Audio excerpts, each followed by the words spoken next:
Hello, everyone, and welcome to high school football action here on NKTelco Sports. I'm Tom Sharp, alongside me, Jeff Henshin, and tonight we got the regional final game here at Sidney Memorial Stadium between the Minster Wildcats and the Fort Recovery Indians. Jeff, both teams coming into this regional final 10-2 on the season. Both teams have played some great football. Fort Recovery earned the victory last week against Lehman Catholic, although it is an expensive victory as they lose Mr. Everything on their team ground-wise. And Kyle Schreier, he breaks his leg, of all things, holding the point after for a touchdown. So he's out for the rest of their season. So they're going to have to rely on the next guy stepping up to make some plays if they want to even a series against Minster this season at one game apiece. For the Wildcats, they played well enough to win last week against a Riverside team that really held the game close throughout. Riverside came in running the ball well. It took Minster about a half to kind of figure that out. Minster comes out in the second half, a couple quick scores, their defense stiffens up, and they advance with a 21-6 win, although it was a difficult win. So both teams, they battled earlier in the season, Tom, a 14-12 win by Minster. So, it could be anyone's ball game tonight. It just comes down to who basically makes the most plays positive. Like you said, Jeff, the Indians trying to even it out, one game apiece for this year. But again, it's the regional final action. The winner here moves on to the state semis, and we'll have all the action next on NKTelco Sports.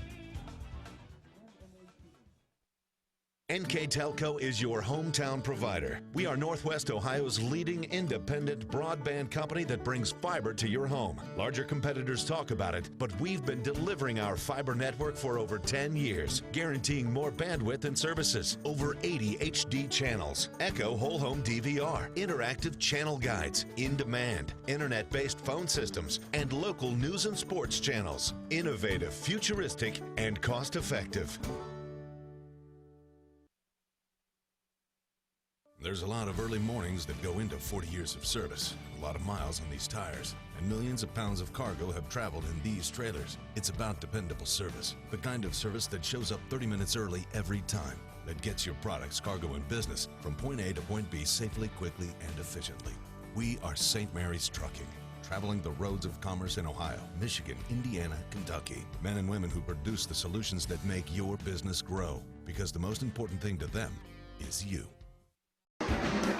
Hello, everyone. Welcome back to Sidney Memorial Stadium as we get ready to start this regional final game between the Minster Wildcats and the Fort Recovery Indians. But before we get to the kickoff, Jeff, how about our keys to the game, sponsored by Bud's Chrysler, Dodge, Jeep, Ram, and Salina, where the dealer makes the difference. These teams are very similar, so it's going to be key that Fort Recovery has that next man step up. We mentioned the injury to Kyle Schreier. He led the team in scoring, led the team in total yards. They're going to have to find some other players to step up and take over that huge void. And also score early, try to put the Minster's offense under a little bit of pressure. Minster scores the ball pretty well. Fort Recovery can score it well. I just don't think the Fort Recovery Indians want to fall behind. And for the Minster Wildcats, obviously the common sense theme is take care of the ball like they've done most of the year. Don't have a turnover that can result in a quick score. And finish their drives. Last week, a couple of drives stalled due to a penalty that actually brought back touchdowns. They stalled on their first and goal from inside the 4. So, as you advance, those things you've got to finish because that can really make it difficult for the other team. And they never really put Riverside away, so it'll be key for the Wildcats to try to do so when they get those opportunities. Absolutely there. And Schultz's kickoff goes into the end zone. So the Fort Recovery Indians will take it first down and 10. Caleb Martin is their quarterback on the season. He's averaging 140 yards passing through the air. He does have 13 touchdowns and also 8 interceptions. And as I said, the running backs were led by Kyle Schreier. He averaged about 75 yards a game, so stepping up will be Will Homan, number 24, averaging just under 70 yards a game. He has scored 9 rushing touchdowns. Homan, number 24, and Martin, number 9. So Homan is in the backfield. They hand it off to him. He goes over the left side, has a nice hole. Nice gain on first down, close to a first down. Gains 9 on the play. Well, nice start. Again, building that confidence for Homan. And it wasn't, he had a lot of yards before he made contact. A nice 2nd and 1 now. So as Jeff said, the offense is led by their junior, 6'3" junior, number 9, Caleb Martin. He's in the gun. Turns around, hands it off to Holman. Holman again around that left side, picks up a first down, has a lot of room in front of him, crosses midfield to the 40, and finally taken down at the Wildcat 37-yard line. Jared Tobey, the only contact he faced, and that was not until he had run well past the midfield stripe into Minster territory, down to the 36-yard line, 37-yard line. Well, I tell you what, 2 plays, and this is exactly what, if you're a Fort Recovery Indian, this is exactly what you want to see. 2 excellent plays, especially around that left side. Martin in the gun, takes the snap, runs to his right. Gets a nice gain here on first down. Again, tackled by Tobey, number 11, but as he's still moving the pile, but not until he picks up another 10 yards. That offensive line right now for the Fort Recovery Indians, led by center Chris Link. He's flanked by Matt Keys and also Nate Ontrop. The tackles are Kyle Kanapke and also Tyler Atchison. And as we mentioned before, Will Holman, the running back, Caleb Martin, the quarterback. Tight end is Adam Lefevre. Wide receivers, Tanner Cook and also Darian Scheffler, the wide receivers. And they've, in 3 plays, Tom, have got it down inside the 30. The opening drive here for the Indians. Again, they give it off to Holman. Holman escapes the first tackle and ends up picking up the first down, moving the ball inside the 25. Josh Eiding had some pressure in the backfield, almost knocked the ball loose, but he's able to get through Josh Eiding, and then Peter Ranley made the tackle, but again, not until first down was gained. And Fort Recovery, very impressive here in this first just under 2 minutes of action. They've done everything very well, very positive. So first down and 10 for the Indians. Ball resting on the Wildcat 25. Martin in the gun. Turns, hands it off to Holman. Holman around that left side again, breaking tackles, and a big gain on first down. Gain of 8 on that one. Again, it's the defensive backfield. Jacob Stutschulde, number 27, the first Wildcat to really make contact, and that's not until he'd already gained 7 and fell forward for 8. So far, like you said, that offensive line just manhandling the defensive line for the Wildcats. In that first meeting back on October 9th, Fort Recovery scored their first score of the game at 8:37 in the first quarter. They're knocking on the door at about the same time frame here. Yeah. Holman again, this time the right side. Gets inside the 10-yard line, picks up another first down to the 7. Boy, just tough to bring down was Holman, and he again, really no contact. Just a mob that kept moving forward to the south, and they're inside the red zone now at the 8-yard line, and they scored early in that first game. Fort Recovery actually scored the first 12 points of that game, and Minster then responded with 14 unanswered, a touchdown in the second and third quarter to win the ball game 14-12. So again, Martin in the gun. He turns. Once again, he's going to hand it off to Holman. Holman hit in the backfield and escapes and is able to get it back to the line of scrimmage. Might even have a face mask. Penalty flag come in. Looked like one of the Wildcats in that first initial contact maybe got part of the face mask.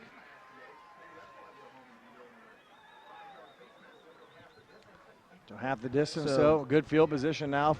4 tries for the Indians inside the 5-yard line. So that will move it down to the 4. As Jeff said, now first and goal for the Indians.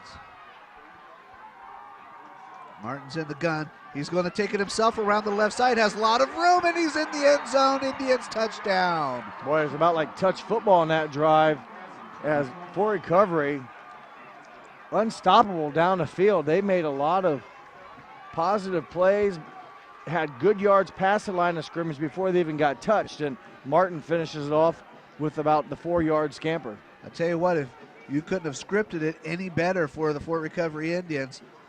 They make their first score in this game at the 8:37 mark.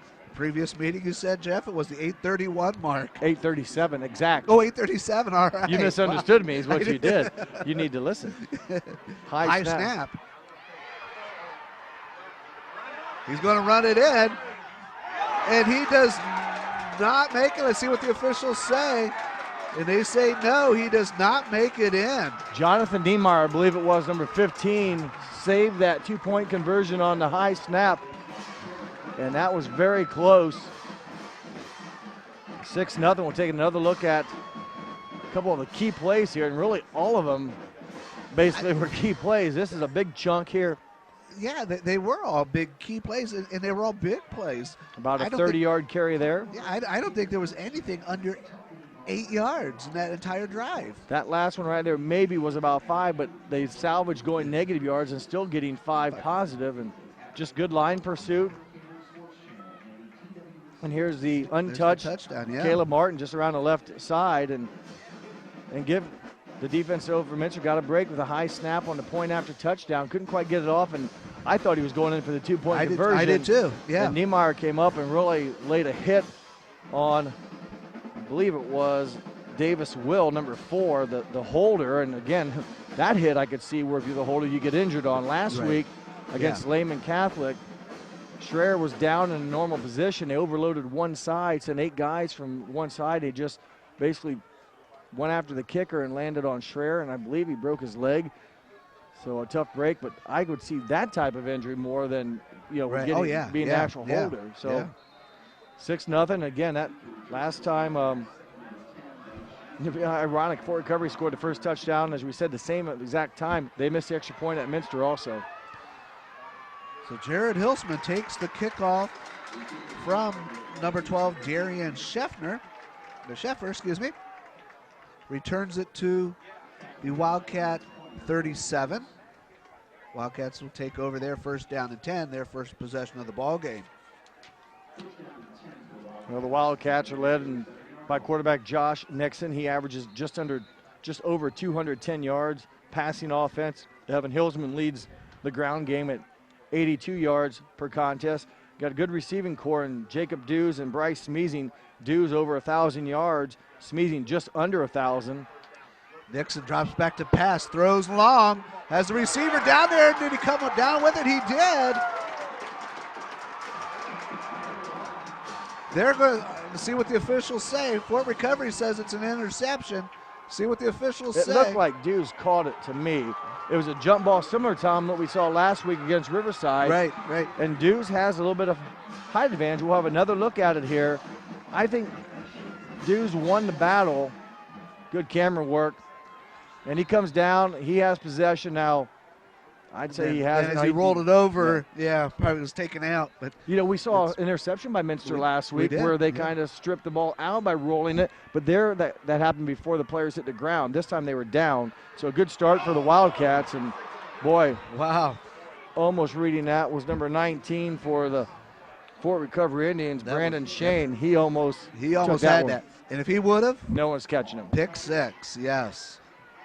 So a good start, Tom, for the Wildcats. A big pass play, and again, almost identical spot on the field where Dews won the jump ball, and Dews has a legitimate height advantage. He's 6'3", much taller than your normal defensive backs.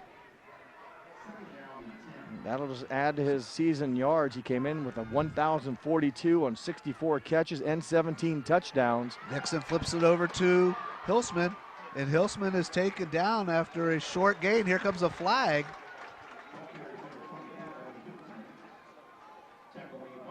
See what the flag is for.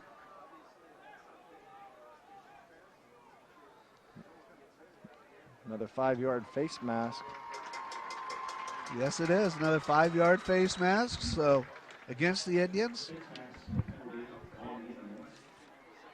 So they'll move the ball up 5 more yards. It'll be first down and 10 for the Wildcats with the ball on the 19-yard line.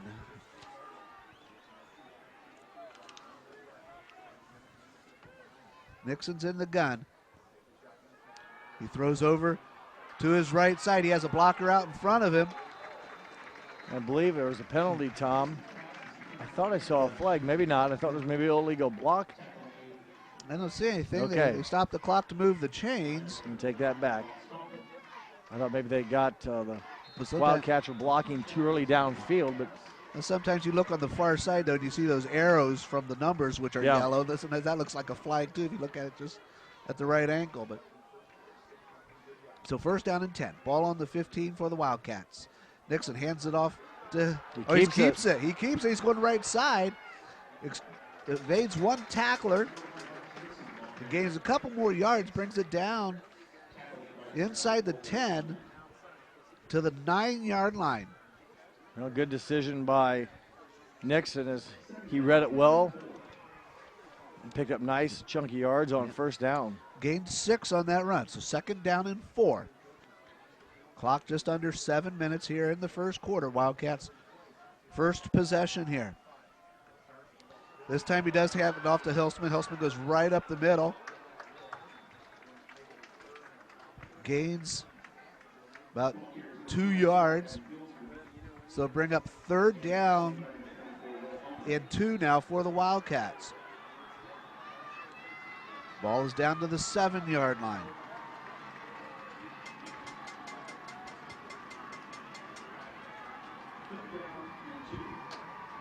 Play clock down to 10. Nobody wide for Nixon. Nixon turns, gives it off to Hilsman. Hilsman has a hole on the right side and brings it down to the 2-yard line. It looked like he had a crease there, but Fort Recovery able to shut the door just in time. But it is a first down, Tom. Is that correct? It is a first down. So it'll be 1st and goal from the 2. Hilsman brings it right side, touchdown Wildcats. The Minster finishes their 1st and goal opportunity this week. Last week they came up short. With Evan Hilsman, nice carry. Minster responds in a little bit quicker fashion. That one only took just over 2 minutes, about 20 seconds. About like last week against Riverside. Didn't take long on their scoring drives. So the Wildcats have tied it up now 6-6. Schultz with the extra point here, trying to put the Wildcats in the lead. Nixon will hold. Jack Puppelman will snap. Snap is back down, and it is up, and it is good. So the Wildcats take the 1-point lead, 7-6 over the Indians. Again here, as you see on the replay here of some of the big drives. Of course, this here was the one that started it, getting the ball down to Deuce. That was the very first play following the Indians' touchdown, and that set the stage in for a lot of ground action. Good carry there by Nixon. He faked out the whole stadium, and then Hilsman finishes it as he's done so very well this year. That's his 12th rushing touchdown of the season. So the Wildcats now take the 1-point lead. Well, they're keys of the game, Tom. We talked about Fort Recovery scoring first. Yeah. They did. Well, early. Yeah, right. And we talked about Minster finishing their drives of substance, which that was a sustained drive, got yardage, and they capitalized. They finished. So, you know, and I'll tell you what, Jeff, let's look at your other key there was the next man up. Okay, I tell you what, Holman did a heck of a job that first series for the Indians. Yeah, so far both teams have hit well, and just we're about 6 inches, maybe a foot away from an 8-7 game. Oh yeah, because Fort Recovery took the high snap and almost converted the 2-point conversion. We'll see how close that comes into play here, you know, as this game goes. Schultz will kick off once again for the Wildcats. Back deep, Brandon Shane and Will Holman. Start the game, Schultz put it into the end zone. And he does another this strong. This time's going to be the same thing. Into the end zone. And Tom, we were down on the field for our pregame. Much different environment this week than it was last week. The wind is not moving at all. The flag of the United States of America is not moving at all. And we noticed it down on the field. So it's equal playing field, if you will, either direction. Yep. It really isn't even that cold out, honestly. It's beautiful football weather. Yeah, as you see there, as the flag, Old Glory, is not moving at all. It is just a beautiful night for a football game. Yeah, nice crowd. Obviously, Fort Recovery, Minster, they travel well. Both these small Division 7 schools, if you will, travel well and support their athletics very loyally. With a little shuffle there to Wenning. Goes for nothing. I believe that's Wenning's. Well, that's a shovel pass. It wasn't really a rush. Right, yeah. Wenning is our leading receiver on the season with 61 catches on the season for 920 yards. Wenning also has recorded 7 receiving touchdowns. That one picks up just 1 yard, so that's probably their worst, if you will, performance from scrimmage here early in this first quarter. This time he hands it off again to Holman. Holman evades one tackler, but not the second and the third. Stetschulde had him around the ankles, and that slowed him up, and Peter Ranley delivered the finishing blow. And now what could be a very important 3rd and long here. Yeah, he gained 2 on that. Minster's defense can make a heck of a statement here to kind of make up, if you will, for the, I hate to say poor performance, just lack of inability to stop Fort Recovery at all on the first drive. So 3rd and 7.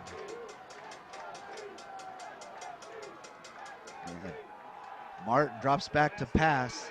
Throws it over the middle, right through the hands of his intended receiver. Adam Lefevre had the pass where he wanted it, maybe a half a step behind, but catchable. I'm sure Lefevre would like to have that one back. Right. And he was wide open.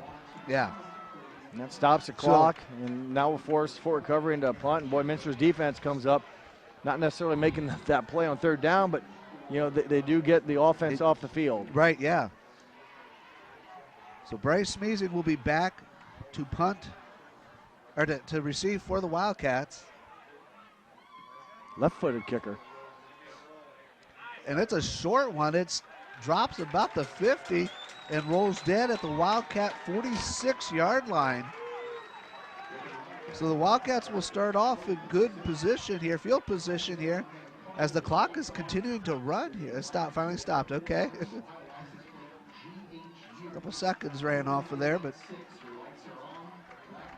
Well, as you mentioned, a good field position. You know, Dixon can probably reach the end zone from here. They like to go long. They come up with some big plays. It's kind of their repertoire the past couple seasons. They can get you on the ground, and they can burn you deep. And we saw that last week. We've seen already one big play tonight through the air. Nixon takes the low snap. He runs to his right. He's going to keep it himself. Has some room. Gains at least 15 yards inside the 40 of the Indians. Well, we have a second here. The Minster offensive line. Center is Jesse Burkhead. Guards, Josh Eiding, Isaac Dorston. Tackles, Pierce McGowan and Derek Griesup. Wide receivers, Jack Peppelman and Bryce Smeezing, and also Jacob Dews. Your fullback, Peter Ranley. Your tailback, Evan Hilsman, and your quarterback, Josh Nixon. Fakes the handoff. Goes deep over the middle. Has the receiver open and through the hands of Bryce Smeezing. Well, we talk about the big play opportunities of the Wildcats. Wes Wenning was back there defending.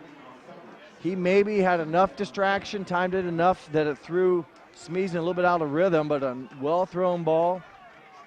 And the big play capability that time, at least momentarily for the Wildcats, comes up empty. But they do like to stretch the field. And that's one thing I like. Even if you don't hit it, you keep the defense honest. They have to respect that you can go deep, so it keeps them all out of that box to stuff the run. So 4:10 now left to go in this first quarter. 2nd and 10. Fakes the handoff. Throws left side to Smeezing. Brings it inside the 35. Down to the 34. Nice.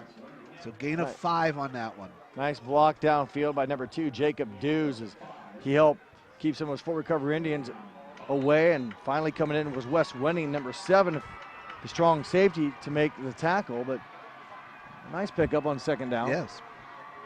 So it's going to be 3rd down, 3rd and 5 now for the Wildcats. Ball resting on the 34.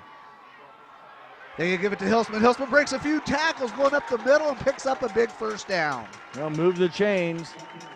Evan Hilsman already with a touchdown here this evening. Coming in again with just under 1,000 yards.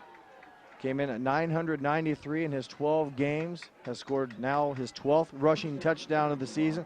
Has a nice average of 5.2. Usually can turn it into a positive gain. Nixon floats this one to Hilsman, and Hilsman picks up another 1st down inside the 10-yard, or inside the 15. Well, for Hilsman, we saw what he can do running the ball this year out of the backfield, catching it. He now has recorded his 12th catch. He came in with 11 for 84 yards. That time, that reception moves the chains, gives his team a new set of downs inside the red zone.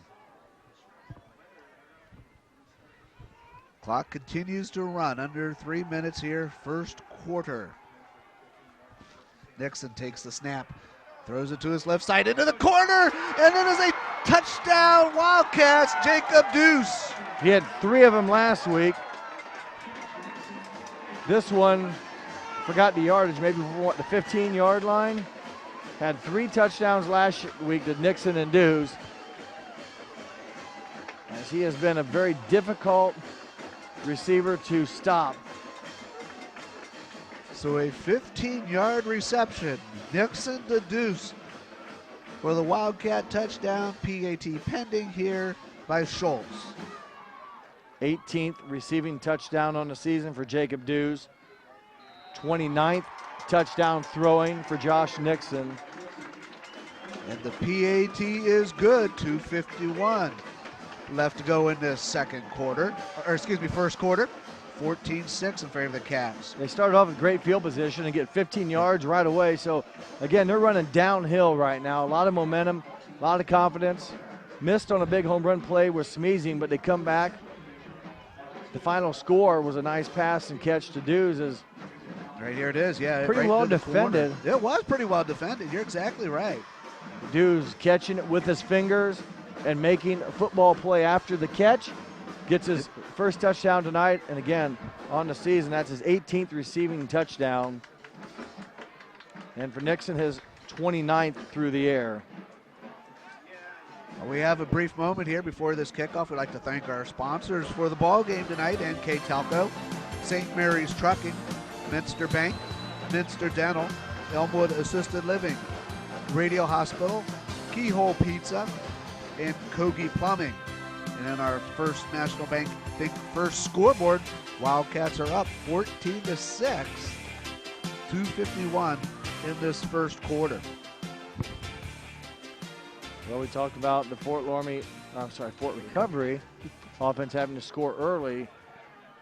They need to answer here. They were 3 and out their last possession and really took themselves off the field with the incomplete pass wide open. And if they do that again, Minster is running right now with a lot of fuel. They are in jeopardy of really putting the Fort Recovery Indians in a hole. And that's the third kickoff. Wind not aided. Not aided in it. Dernier cleared the end zone. Yeah, he almost kicked it through the back. So right now, Minster has the momentum, and it's going to be a lot of pressure, I think, put on this Fort Recovery unit again, playing without Kyle Schreier, their leading ground gainer on the season. Had a very impressive first drive of the game. Very impressive. Minster couldn't get a hand on them. So we'll see once the Fort Recovery can find that recipe here in their third possession of the first quarter. Now the quarterback keeps it. It's a nice gain there for Martin. Tackled by Jared Toby, number 11, and also number 65, Ben Putoff. It's 4 yards right there, so it'll be second down and 6. Fort Recovery making their second ever playoff appearance. They were in the playoffs last year, won a game and then lost. This year, obviously, they're 2-0 coming into this round 3, the regional finals, under 11th year head coach Brent Niekamp in his 11th season at Fort Recovery. This time they give it off to Holman, and he gets hit in the backfield and will lose 3 yards. Peter Ranley getting in that backfield, not only getting in there, but securing the tackle, and a tackle for loss. For Ranley, his 7.5 tackle for loss this season. He had 57 tackles coming into the contest, but that one a big one. The more important, the tackle for loss. Now Fort Recovery has 3rd and 2 lines to gain, so another difficult down and distance.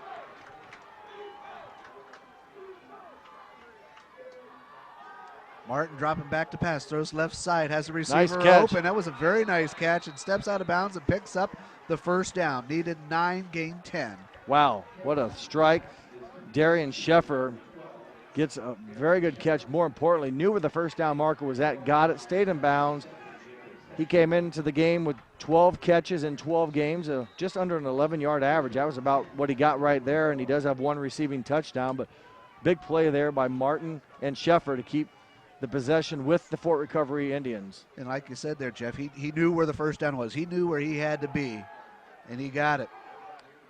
This time the pass is incomplete.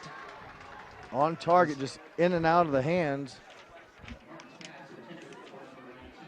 Yeah, that was Brandon Shane.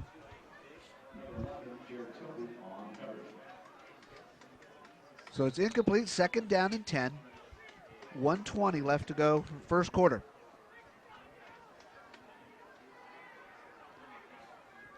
Third possession here of the game for the Indians.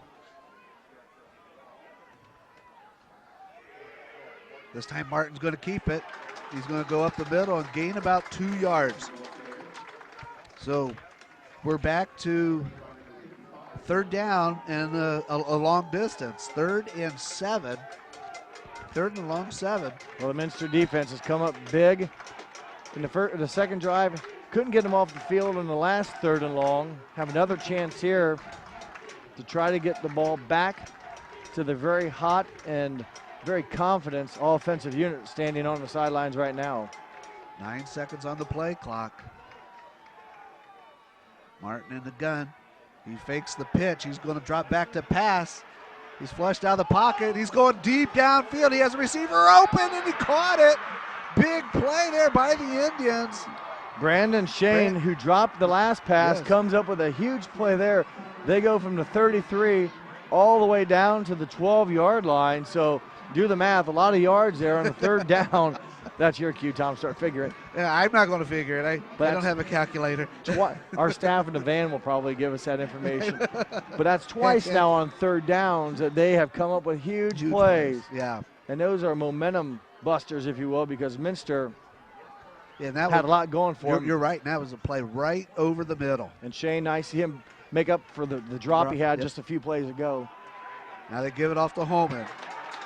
Holman gets tackled in the backfield. The 55-yard pass and catch there to get that ball down there, but Minster comes right back and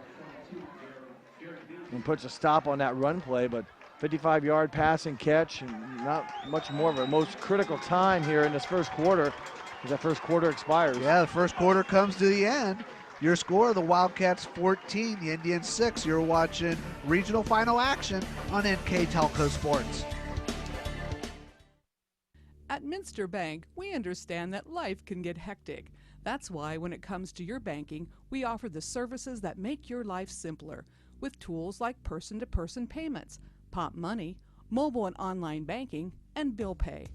But most of all, Minster Bank is a supportive member of your community with personal relationships and customer service that reach outside of our branches. Minster Bank, helping people achieve financial success.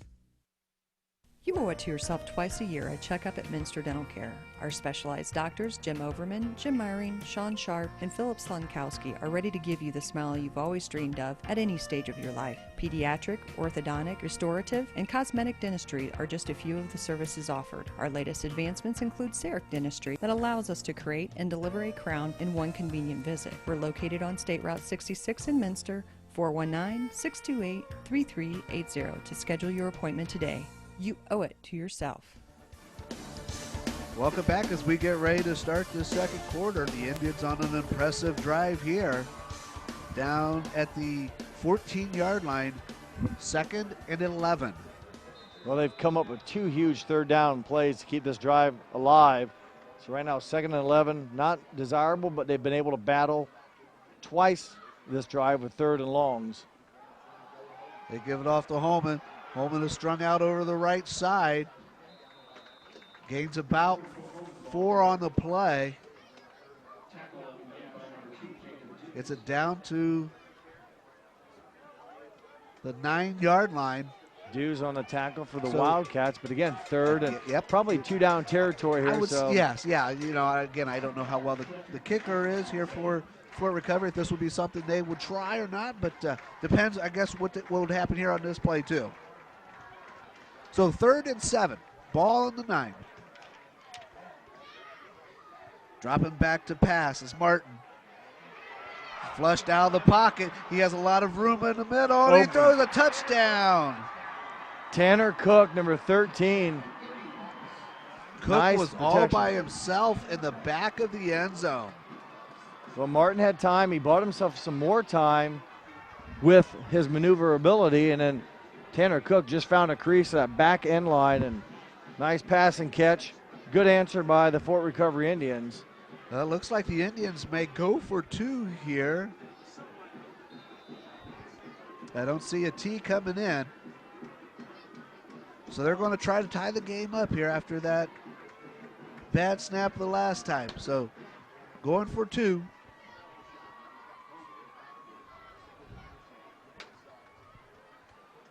Martin has home into his right. He's going to pass to the corner of the end zone, and it's knocked away. Jonathan Niemeyer read it well, batted it down with his left hand, read the receiver's eyes very well, avoided any pass interference, and knocked it away. Niemeyer had a couple interceptions, I think, last week. That time saves a 2-pointer. He saves 2 2-pointers. Remember, he knocked the score down in the first touchdown. So Niemeyer maybe saved 4 points, or at least a couple points. At least a couple points, yeah. There's the replay of the big pass over the 55 yards over the middle there. And again, thanks to our staff there in our van for getting us those numbers.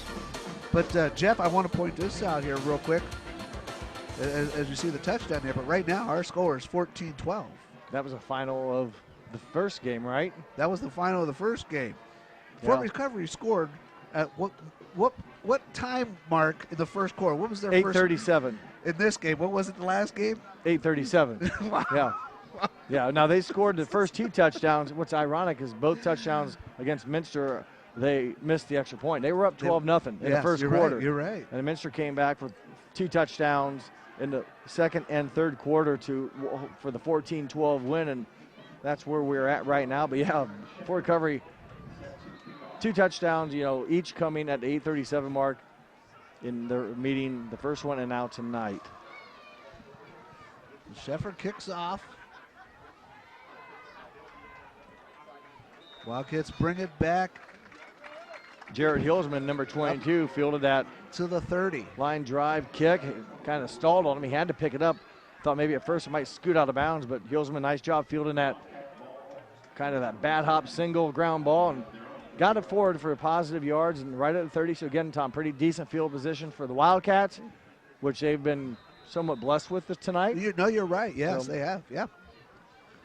Boy, it was just a few minutes ago. Minster really looked like they had the Fort Recovery Indians on the rope after 2 unanswered scoring drives.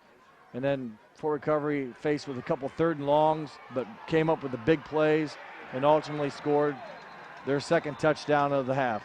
There was a shuffle to Deuce, but we're going to have a hold against the Wildcats. So that ball or that run will come back. From the spot of the foul, so it'll be.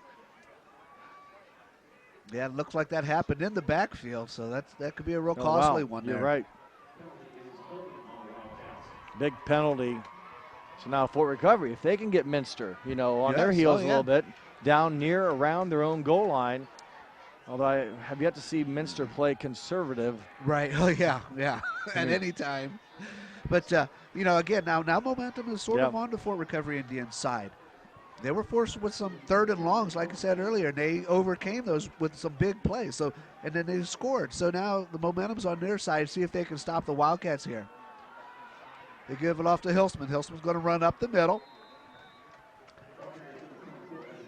Well, he was met right at the line of scrimmage. Nice job by the Fort Recovery Indians, number 39. So from 2nd and 24 to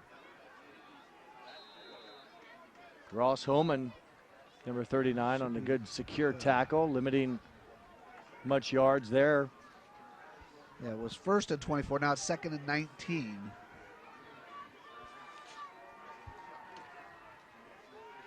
Nixon drops back to pass. Throws over the middle to Deuce. Ball's caught at the 36. Be about 3rd and 4.5 now, Tom. So Minster's eaten up, got back some of that penalty yards. Right. Somewhat manageable. Yeah. But a big play. You're exactly right.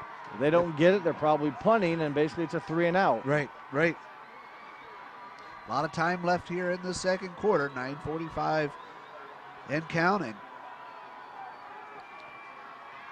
Nixon has Hilsman in the backfield. He hands it off to him. He gets tackled in the backfield, but escapes. and only gains a yard. So it will be 4th down and 4. Tyler Atchison with the big stuff there. Good job by the Fort Recovery defense, getting the Minster Wildcats basically off in 3 downs, and will be the first punt by the Wildcats. So Nixon will punt for the Wildcats. Back deep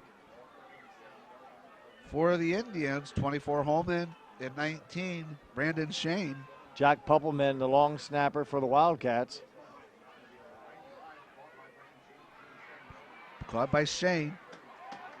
Shane returns to the about 5 yards, loses the football, it's out, and they say it is down. It will be Indian football at their 31-yard line. Take another look at it. It was close. He definitely was stopped. Now, whether he's down, I don't know, but we'll get a good look at it here. They really couldn't see the ball where it was when it came out, so it'll be 1st down and 10 for the Indians. They trail 14-12. Ball's resting on the 31-yard line. Caleb Martin is in the gun as he looks over to the sideline to get the play call. Chris Link is his center. He's been his hand on the football the whole time. Hands it off to Holman. Holman goes up the middle, breaks some tackles, picks up a 1st down and close to midfield. 15-yard gain. Holman's been tough at times to stop. Good job by the offensive line. He said that's offensive line anchored by Chris Link.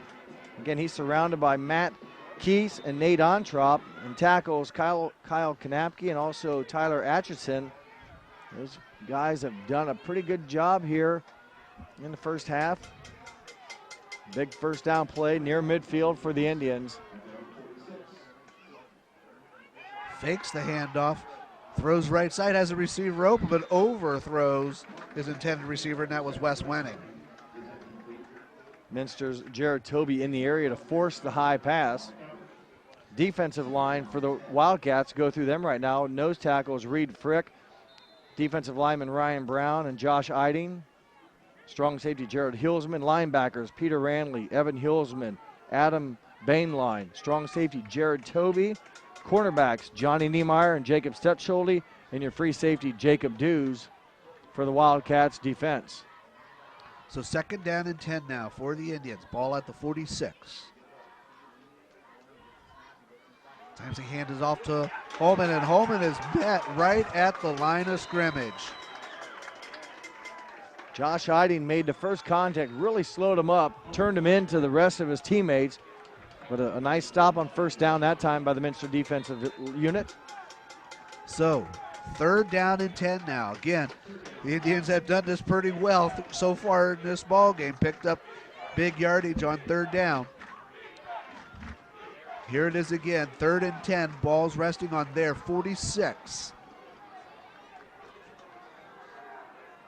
Caleb Martin has 2 receivers to his right, 1 to his left. He backs up.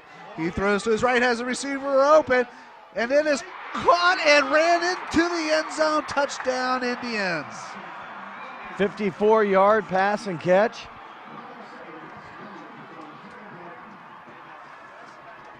Niemeyer was in the area but couldn't knock it down. What a strong throw. Martin had a lot of time. He gave him plenty of time to look downfield. Threw a beautiful pass. And boy, the Fort Recovery Indians now with the momentum. With the huge momentum, absolutely. Scored back-to-back drives here and holding the Wildcats out.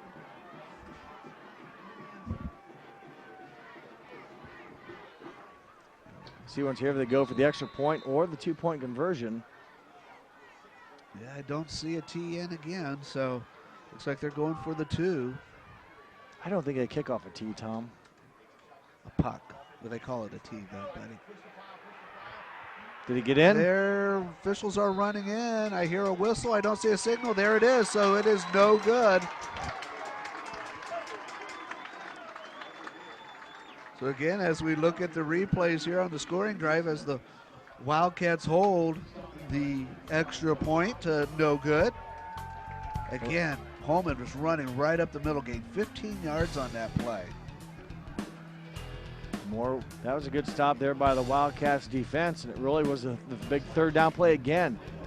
Nice time and just rearing back and winning number 7, able to haul it in. Yep. So winning now with his 8th touchdown receiving on the season. Give Martin his 15th throwing touchdown, and still though coming up short on his extra points. It seems, as you mentioned, how that plays out the rest of this ball game. It's 18-14 now in favor of the Indians. We still have 7:36 left to go in this second quarter on our First National Bank Think First scoreboard. A lot of ball game left. Be anxious to see once if both these offensive teams can keep up this rhythm. I mean, both defenses have been put on display, if you will, and neither team has made consecutive efforts to get great stops. The offenses have come up big. And Fort Recovery, really on third downs, has really come up with some critical plays. And good field position again, Tom. Again, yeah. For the Wildcats. Up past the 35. I believe they're going to mark it down at the 39-yard line. Actually, I think they're going to mark it up to the 40. Just short of the 39, 40. 39. Make up their mind. So 7:31 now. Ball resting at their Wildcat 39.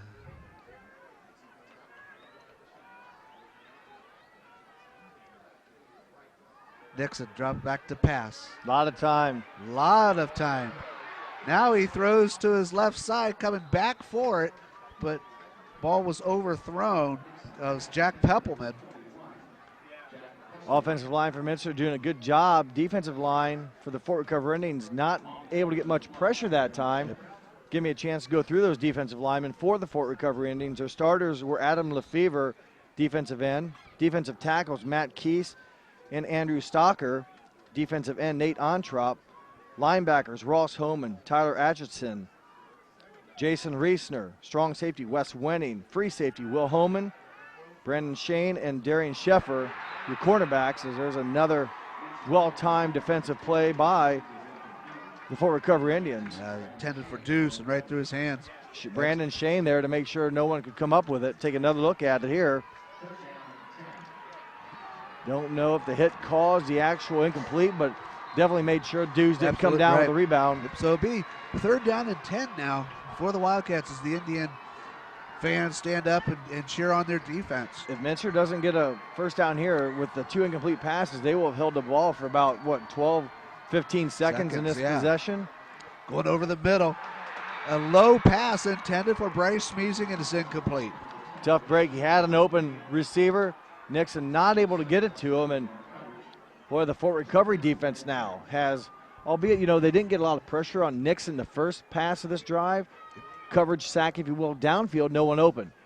And then a good defensive play on 2nd down, and then 3rd down, they basically forced a short hop out of Nixon, and we'll get the ball back with a lot of time left to go here in the second quarter, and trying to build up on 2 consecutive scoring drives. Nixon gets the high punt away. Lands at about the 26 and rolls down to the 24-yard line, where the Indians will take over 1st down and 10. Well, Fort Recovery got on the board first, missed the extra point. Minster responded back with 2 consecutive scoring drives of their own, and now it's been Fort Recovery with 2 consecutive scores, and on all 3 of their touchdowns, Tom, they've come up with missed point after touchdowns or unsuccessful on their 2-point conversions. So they give it off to Holman. He goes up the middle, gains about a yard. They'll give him 1. So bring up 2nd down and 9. Adam Bainline, number 36, the Wildcat credited with the tackle.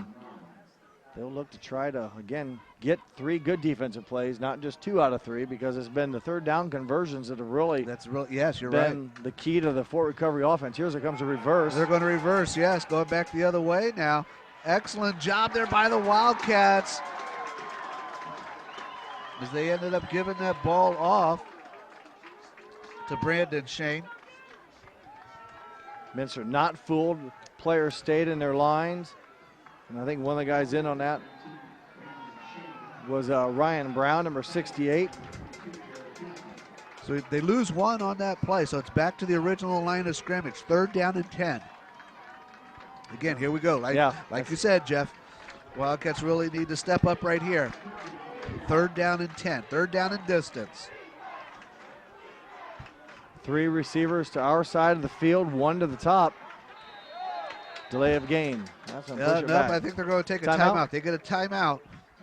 So a timeout taken by the Indians. They lead 18-14 here on our First National Bank Big First scoreboard. We'll be back right after these messages. My name is John Kramer. I am 90 years old. I've decided that it was time for me to go to assisted living. I lived by myself for 14 years. I knew I was getting older and life was harder to live. I fell down a couple times at home. I decided that Elmwood was the place for me to go. It's like a family in here. Choose Elmwood. I believe it. We have 5:45 left to go in this second quarter. Indians once again faced with 3rd and long. We'll see what happens here. The Wildcats have given up some big plays here on 3rd down.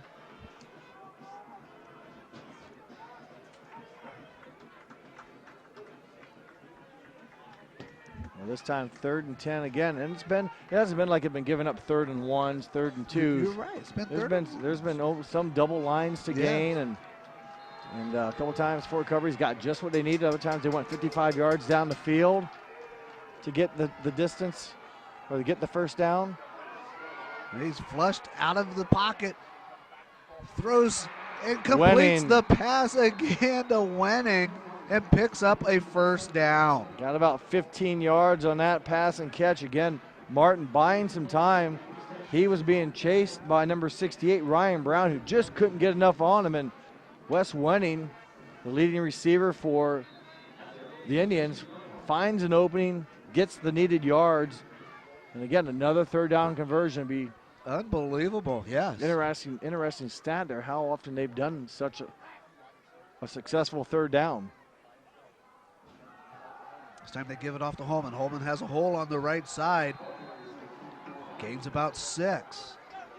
Stetschulde on the bottom of the pile for the Wildcats, but not until they get a positive chunk of yards. Again, also Adam Bainline, 36, helping, but again, positive yards forward on the season. Will Holman, we talk about Kyle Scherer being such a all-purpose back. Holman actually has one of the better averages. He came in averaging just over 7.5 yards a touch. So he's been difficult all year. It's not like this is his first varsity experience. Luckily for the Fort Recovery Indians, a sophomore has had some quality game experience, 101 carries in 11 games. Must not have played in all 12, but in 11 games coming in, did have 101 yards attempted, has scored 9 touchdowns, came into the game averaging just under 70 yards. So not necessarily new to the system, but has been a handful for a lot of teams this year.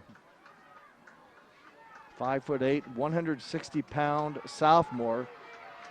Filling in for right now, Schreier, who's a 5'9", 165 senior who's out for the season. They hand it off to Holman. Holman goes again around that right side. Looks like he gains about a yard. Jared Hillsman hung on and was able to drag him down for a short gain. Now this is one of the more shorter 3rd downs that they've had to face with. It sets up 3rd and manageable. But it's been 3rd and difficult that they've been so successful. You're right. 3rd and 3. And one of those drives, when they didn't convert 3rd down, the ball hit the receiver right in their hands. And yes. I can't remember for sure if he would have had the first down, but he was open. But he was open. Yeah, I think he would have had the first down. Yeah. So they took themselves off the field. Right. So 3rd and 3. Ball's at their own 49-yard line. They're going to hand it off to Holman. Holman goes right side. He picks up the first down and is tackled inside Wildcat territory at the Wildcat 46. Needed 3, got 5, and an impressive offensive performance again here in this drive for the Fort Recovery Indians. Inside Minster territory. Clock will restart, but still plenty of time. I was thinking maybe they could wind it down and score before halftime. Minster does get the ball to start the second half. They had deferred, as you mentioned earlier, but boy, Fort Recovery, if they could chew up some time here, although 4 minutes, it's a pretty long drive with just 40-plus yards out, but hate to give Minster the ball back before halftime, but right now, new set of downs for the Indians. As they give it to Holman. Holman again around that right side. Gains about 5 yards. Toby on the tackle along with Bainline, but again, not until a good chunk of positive yards is rattled off. And Coach Brent Niekamp, his 11th season, going up against Coach Garen Stokes in his 2nd season. I think that's right. Minster defending 6 state champions last year, dropping down to Division 7 this year. So Holman this time gains about 2. Jared Toby holding on for dear life, keeping Holman to short distance for Recovery in their 2nd tournament experience. Last year was their 1st season, this year the 2nd. Minster, I believe, is in their 14th postseason season, or making the playoffs for the 14th time. Minster, 2-time defending state champs in 2014 and also back in 1989.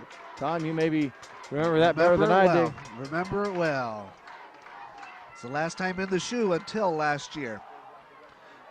Incomplete pass. Yes, Minster won the last state game in the shoe and then won the first one or back in. Yep. So that pass was incomplete. So now it does bring up 4th down. Well, as much as we talk about success. Right. Okay, now look at this, Jeff. You know, you're talking again about time. 2:35, plenty of time for the Wildcats. If they score here, they get the ball to start. Yep, the second half, like you said. So I love deferring, by the way. I think getting the ball in the 3rd quarter, chance to score, especially before half. Absolutely, and I know you and I talked about this last week with the Wildcats game against Riverside on why they went first. But I really do understand why they went first after watching. Nice That's punt. a nice punt. Wow. Real nice punt. 1st and 99 with 2:26 left. Yeah. Now, as much as Minster likes to go, and they will.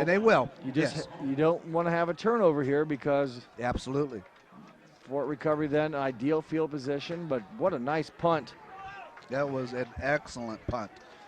Darian Sheffer, number 12, the punter. He's a 5'11" senior, doing his best to make the Wildcats, start in horrible field position. This is by far the worst all night. Normally, Tom, Minster has been outside the 30 or near midfield on their drives. Now they're starting at the 3.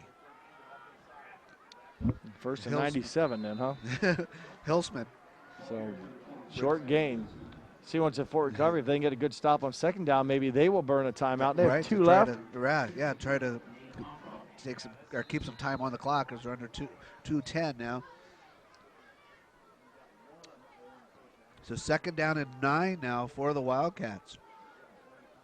Boy, if Fort Recovery doesn't take timeouts, I'm sure Minster would be content to run as much clock here. And you say that, Jeff, but again, we talked about it just a little bit ago. When was the last time the Wildcats went conservative? Yeah. Not often. Yeah. Now here's 2 running plays, just trying to get it away from the end zone. Really haven't gained much, so it's going to be 3rd down and 6 now. Well, this is big because if they don't get it, I'm sure Fort Recovery will take a timeout, and that would give them well over a minute to go. Kind of surprised they didn't take a timeout right there. But at the same time, you hate to give Minster more time if they do get a 1st down. And we talk about all the decision making. You do what you think is right, and you go on. That's right. It's a game. That is right. Shovel pass. Boy, stopped. Is that Stoner, number 8? I believe it was, and they will burn a timeout right now. So Fort Recovery read that shovel pass to Chad Stoner, and Minster not able to do much on that beautiful punt by Darian Sheffer. They're going to be asked to punt out their own end zone, and Nixon will hope to put a good toe in it. And give the ball back to the Indians with a lot of time left, probably on a short field. Probably, and I believe they're probably going to put some more time on the clock. I believe the officials are talking and coming over here to the Wildcat sideline. They'll tell the coach to talk up here to the press box and put some more time back on there. The clock says 1:01 right now. We'll see what they put back on there, but be a little over a minute, plenty of time.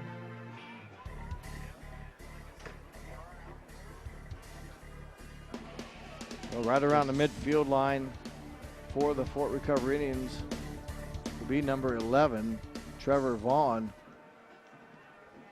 one of 2 receivers, and also number 9. I'm sorry, I got that wrong. 19. Yeah, 19 and 24. Will Holman's 24, and 19 is Brandon Shane. Your punt receivers right at the midfield stripe. Dixon is in the end zone. He gets a high, short punt away. Well, let it bounce. I think I would have kind of left it bounce and tried to take a little more time off. And I don't think they've reset the clock. I don't think they put any time on there because it's down to 55 right now.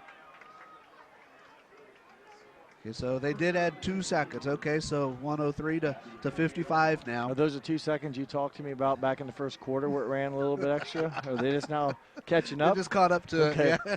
No, at least they got it. Hey, plenty of time to go here. 55 seconds. 1 timeout for the Indians. And they're in Wildcat territory on the 38. They're going to fake the handoff to Holman. Still on his feet. And running down inside the 25, down to about the 23, is Martin. 6'3" junior, buying a lot of time and a chunk of yards with his legs. We've seen him buy some time in the backfield and outrunning. I couldn't catch who it was chasing him in the backfield. Breaks 3, could have been a shoestring tackle on the backfield. Bust free for positive yards. Again, the fake handoff to Holman.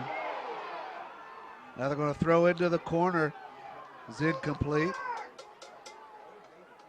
So it will bring up 2nd down and 10. That stops the clock. 30 seconds to go. Martin, a 6'3" quarterback, so he has the advantage to somewhat, if you will, see over the defenders and get a good view.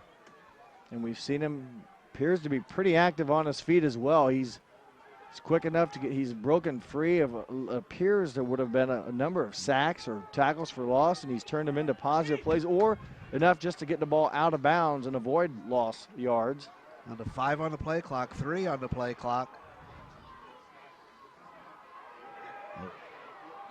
We'll throw about the same spot and overthrows his intended receiver. That was Wenning. Yeah, well covered by Niemeyer and Toby. The Minster defense, if they can get 2 stops here, head into the locker room just down the 4 points, they will get the ball back to start the 3rd quarter. But a pretty impressive display of offense by the Fort Recovery Indians, and more importantly, the key, I think, for them the whole first half has been their 3rd down conversions. Oh, absolutely, yes. You need to keep that to keep possession, and they have done a nice job so far, and they're going to be asked to do it again here with a 3rd and 10. So Caleb Martin again dropping back to pass. Looks his left side and throws over the middle to his intended receiver, and it is a 1st down. Number 12 on the reception. That would be Sheffer. Darian Sheffer. Big 1st down again. Clock at 19.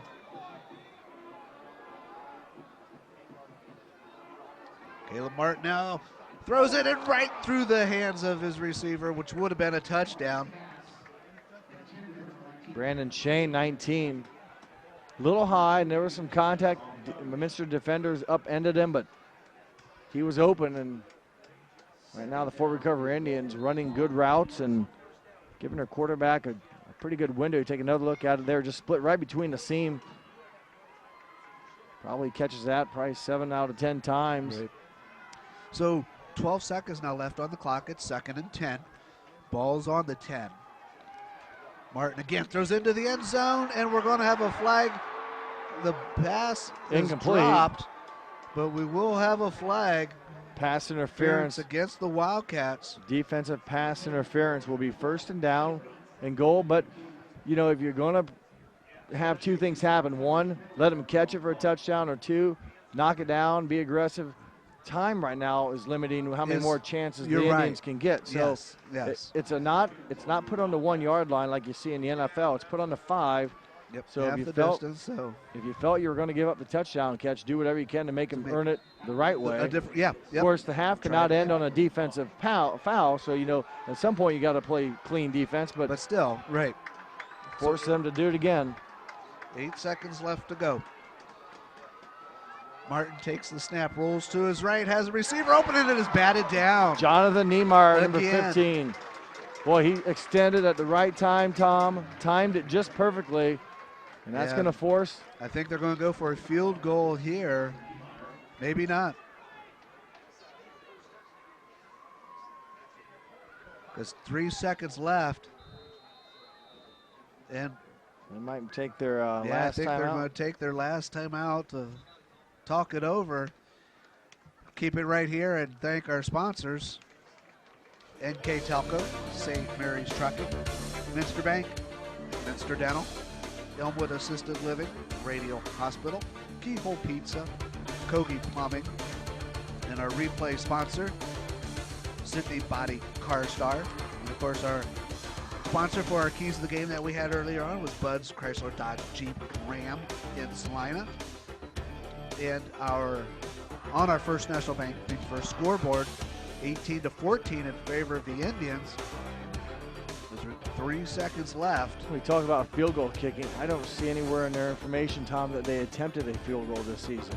So that's a luxury that the Wildcats have. Obviously, Jason Schultz has done so. Yes. I don't see anything in their roster information under their stats they gave us that shows any activity via field goal. And you know, that could be. So that would explain why. Well, they're putting a puck tee down. I'm sorry, that's what they call it, a tee. No, you're right. It is. What? Yeah, I did not see. I don't think he's attempted one, so this will be a short one, albeit basically about an extra point. It's Darian Sheffer. He puts it up, and it is good to end the first half. So there we go. We're back to the 21 now. So we're at halftime. Your score, the Indians 21, Wildcats 14. We'll be back with your first half stats right after these messages. Independence is something you can easily take for granted. For the elderly and disabled, independence can be especially challenging and require more thought and planning. As a caregiver or family member, how do you keep a loved one active, independent, and safe? Radio Hospital has a solution to provide users and their families with security and convenience, both inside the home as well as out and about, with the press of a single button. Whether you need assistance for yourself or a loved one, visit your nearest Radio Hospital location. Hi, I'm Bob from the Keyhole, located on 66. We've been family owned and operated for 30 years. Personally, I think we still make the best pizza in the area. I use a special sausage. Cut fresh ingredients, shred cheese every day. We didn't make a pizza to make a profit. We made a pizza the way we wanted to eat it. Stop in, try us out, dine in, or carry out. We also have karaoke every other Saturday. Kogi Plumbing and Heating is your Bryant Factory authorized dealer. We have brought the best of comfort, control, and plumbing services to the St. Mary's area for over 60 years. We have been Reader's Choice winners for the last 4 years running and excel at providing our customers with efficient and reliable heating and air conditioning, as well as responsive service when a plumbing emergency arises. We insist that the products we install in our customers' homes and businesses offer the same performance and value that we expect ourselves. Call today for your next plumbing and heating or air conditioning needs. Bryant, whatever it takes. NKTelco Sports, Ohio's leading sports broadcasting company, is dedicated to sports coverage, filming over 120 collegiate and high school sporting events that bring quality content and excellent sportsmanship to the big screen. Team up with us as an NKTelco sponsor and receive many benefits: commercials that will be seen by thousands of viewers, multiple name mentions, live web ads, monthly bill stuffers, and discounted network ad insertion spots. Packages are available for any budget. Contact us today. Welcome back to Sidney Memorial Stadium here. Our halftime score, the Indians 21, the Wildcats 14, and with your first half stats, here's Jeff. Thank you, Tom. Fort Recovery Indians have come back to score 15 unanswered points. They opened up the game with a 6-0 lead on a touchdown by Caleb Martin, a 3-yard run. Minster replies with 2 consecutive scoring drives, a 2-yard Evan Hilsman touchdown, and then a 15-yard pass from Nixon to Dews to take a 14-6 lead. Fort Recovery then 3 consecutive scores, 7-yard touchdown pass from Martin to Cook, and then a 54-yard pass from Martin to Wenning to make it 18-14, and right at the halftime buzzer, they kicked their first field goal of the season, first attempt of the season. Schuffer from 22 yards puts the score at 21-14. All 3 touchdowns by Fort Recovery. They missed the extra point. Actually, they ended up going for 2 on all of them. They lined up to kick the first one, but bad snap. They tried to go for 2 then. That play and the next 2 came up empty, but the field goal puts the score more reasonable, if you will. Right, yeah, more traditional for football. You know, it was Sheffer with a field goal, but it was also Sheffer that right before half had a beautiful punt that they downed on the 3-yard line. Minster could do nothing with it, punted it, and then Fort Recovery had time to kick the half-ending field goal. First half stats, Fort Recovery dominates time of possession, 15 minutes compared to 8 for the Wildcats. They dominate total yards with 293 compared to 133 yards for the Wildcats. You think about that. We talked a lot of times about how Minster, when they kicked off, it would go through the end zone, so Fort Recovery starting on the 20. Minster, all except their last drive, they were starting out near the 35, 40, 45-yard line, so less field to travel, and basically the 2 scoring drives were their offense. So 293, just under 300 yards for Fort Recovery, 133 total yards for Minster. Quarterbacks, Martin, 6 of 14 for 159. Nixon, 8 of 13 for 81. And we are underway. That is snagged out of the air by one of the up men. I didn't quite get a good look at that. I didn't either. It happened so quick. We'll caught it. Stexeldy then, yeah. That was a line drive. He just grabbed it right out of the air. Good field position as Minster's rushing attack, 11 carries for 52 yards of offense in the first half. Evan Hilsman led the Wildcats with 8 carries for 28 yards. Leading receiver for Minster was Jacob Dews with 4 catches for 61 yards, but the Minster offense right now trailing by 7. We'll be asked to try to put a drive together and see what adjustments each team made during halftime, and tight game here in the second half. Nixon hands it off to Hilsman. He just runs it right up the middle for a yard. He was met right at the line of scrimmage. He was stopped by number 44, Andrew Stocker. So it'll be second down and 9. And also 72, Kalen Rockwood on the stop. And don't have the official stat, but third downs were key for the Fort Recovery Indians. That pass nearly intercepted by Wenning. That was right in his hands. And this will bring up a long third down, third down and 9. As I mentioned, Fort Recovery in their scoring drives, they came up with some big-time third down conversions, kept their drive alive, and able then to move it down the field for scores. So again, Nixon in the gun, has 2 receivers to his right, 1 to his left. He's going to drop back to pass, and have set up a screen and read well by the Indians. Jason Reisner read that one very well, as you mentioned. Actually, a loss of yards, Tom, on that. Yeah, loss of 2. Reisner, heads up play, take another look at it here.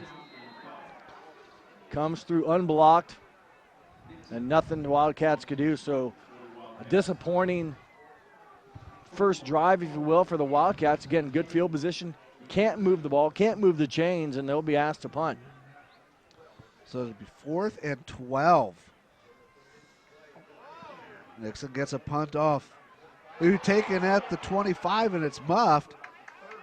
They're able to bring it up to the 29. Was Will Homan. Stats for the Fort Recovery Indians in the first half. I mentioned the 134 rushing yards. Will Holman had 18 carries for an even 100 yards, so just above 5 yards a carry for Will Holman. Also, Caleb Martin, a quarterback, scrambled 5 carries for 34 yards. In the receiving department, number 7, Wes Wenning, came up with 2 catches for 72 yards. Fort Recovery managed just under 300 yards of offense in that first half. First down and 10. Quarterback's going to keep it. He runs around the right side. Martin gains about 5 on that play. Give it closer to 6. 6, yeah. Another strong line rush. Good blocking by the Fort Recovery Indian front line. So second down and 4. Chris Link, the center. Guards Matt Keys and Nate Ontrop. Tackles Tyler Atchison and Kyle Kanapke for the Fort Recovery Indians front line. This time they give it off to Holman, and he's hitting the backfield. He's going to lose about 3 yards on that play. Jared Hulsman, I believe, number 22, one of the many Wildcats in there, but boy, defense again can really help their offense out here, give them another shot if the Minster defense can get the Indians off the field. They were not very successful in the first half, and Fort Recovery even helped them with the one drive with the drop pass. Third and a long 6, and that is complete again to Wenning again. Boy, throw it high, let Wenning go up and grab it. Wes Wenning, 6'3". We talk about Jacob Deuce from Minster being 6'3". Wenning, a difficult target to defend and pass a little high, but Wenning able to leap. And again, good protection here by the Fort Recovery offensive line. And, you know, again, we talked about it a lot in that first half, conversion on third downs. Amazing there for the Indians. Fumble on the snap there. They recover it. That last pass by Martin to Wenning, 6'3". It looked like he threw it over Jared Hulsman. Now, from my angle, I couldn't exactly see if Hulsman was in the line, but Hulsman's 6'2". So it wasn't like he was going against a much shorter, but he threw it high, and Wenning just had enough athleticism to go up. And it looked like it was over Hulsman and in front of another defender for the Wildcats in the backfield. So nice thrown ball, good catch by Wenning. But a miscue here, again, sets up 2nd and 2 lines. 2nd and long. 2nd and long, 14. Back to pass, has a receiver open, and it is through the hands of Wenning. That one, Wenning tried to one-hand it, couldn't bring it in.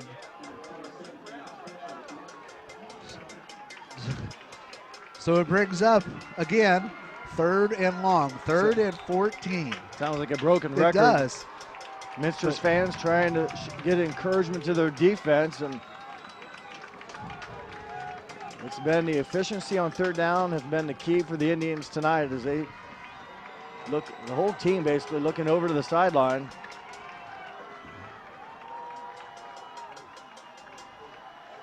Martin drops back to pass. He's looking over the center of the field. He's having a lot of time. He's flushed out of the pocket, and he's taken down in the backfield. Sacked by Josh Odding. He's going to lose 2 more yards on that one. Good defense downfield. Martin a lot of time, but finally Odding able to find his way in to the quarterback. And for Odding, his came in with 4.5 sacks on the season. Now he has 5.5. Team leader in sacks is number 24, Evan Hulsman. So good job there by the Minster defense. Will force the punt. Get the punt off. Smeezing takes it at about the 23 and returns it up to the 36-yard line. 37, I believe, is where they'll mark it. Tanner Cook gets him down, but not until, again, Smeezing able to catch the line drive punt and go forward, and again will give his offensive team very good starting field position. And for Minster's offense, they need to kind of step up now and make some plays of their own. Yes, they trail 21-14 on our First National Bank Think First scoreboard.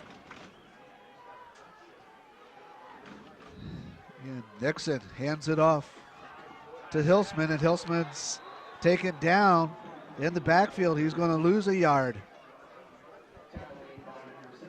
78, Tyler Atchison, 6'2" junior, found his way right in the backfield and Hillsman could not get out of Atchison's grasp, and tough start to this drive with the loss of a yard.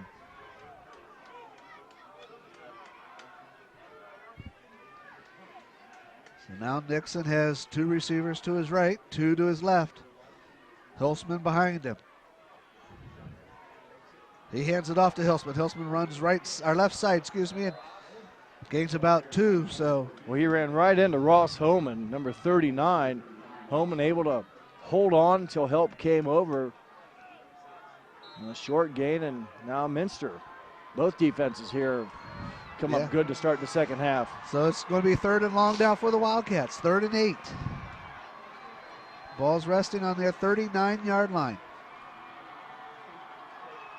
Nixon drops back to pass. Throws over the center and has Deuce open for a first down inside Indian territory here at the 40-yard line. 21-yard pass and catch. Minster comes up with a big 3rd down conversion. They move the chains into Indian territory.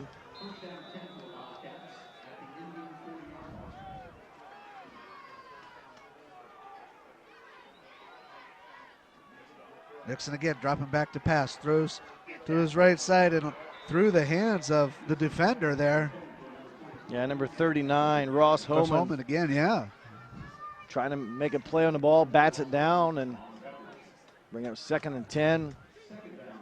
Minster's offensive line anchored by the center, Jesse Burkhead. The guards, Josh Odding and Isaac Dorston. The tackles, Pierce McGowan and Derek Griesup. Got your wide receivers, Jacob Dews, Jack Peppelman, Bryce Smeezing. They look for a screen here to Smeezing. Gets it out to him. Smeezing brings it inside the 35. Wenning drives him out of bounds, but good first down or second down pickup now. 3rd and about 3. 3rd and 2, I believe. I didn't realize he got nice. Either, I thought he went out back by the 35. I did too, but hey. That's why we're up here. Yeah. You know, I don't know. I was going to say I saw the official just fumbled pick it up forward? his beanbag, so I think he fumbled it forward and it went out of bounds out there. So of even when you fumble forward, unless it's later in the game or it doesn't matter in high school. Okay. Yep. Well, they get the benefit of a good hop and brings up 3rd and short. They give it to Hillsman. Hillsman goes up the middle. He picks up the first down and will move the chains inside the 30-yard line.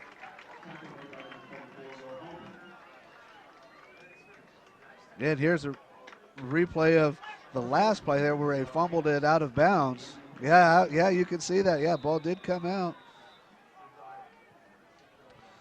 So on first down, Nixon keeps it. He fakes it. He wants to throw to Deuce. And it is up for grabs and picked off in the end zone. What a defensive play by the Indians. Kind of trying to get the little play action to work, and forward recovery didn't bite, and they then made a nice defensive play. First turnover of the game as Minster in the scoring mode, turns it over in the red zone, in their own end zone. It'll be brought back out to the 20. So it would have been a great pass if Nixon would have got it over, or just thrown it in front of it. It was sort of underthrown, so he was double teamed. So, well, good job by the forward recovery defense. They get Minster's offense. If they had come up with some big plays, momentum-wise, game's first turnover.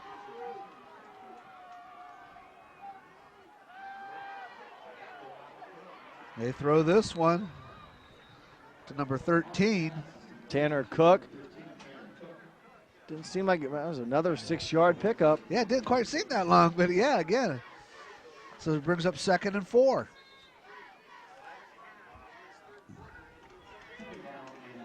Cook, the second leading receiver, but boy, after Wenning, the receiving cores really drop off. Wenning, the team leader, with 61 catches. Next is Cook, who came in with just 16 catches. Wow.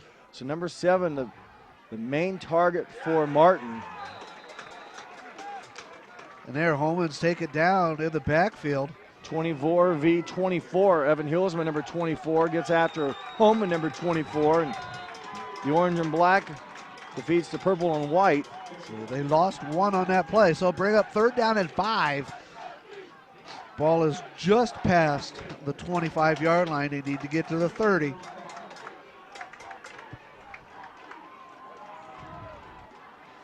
So far, big defensive stands here for both teams early in this 3rd quarter.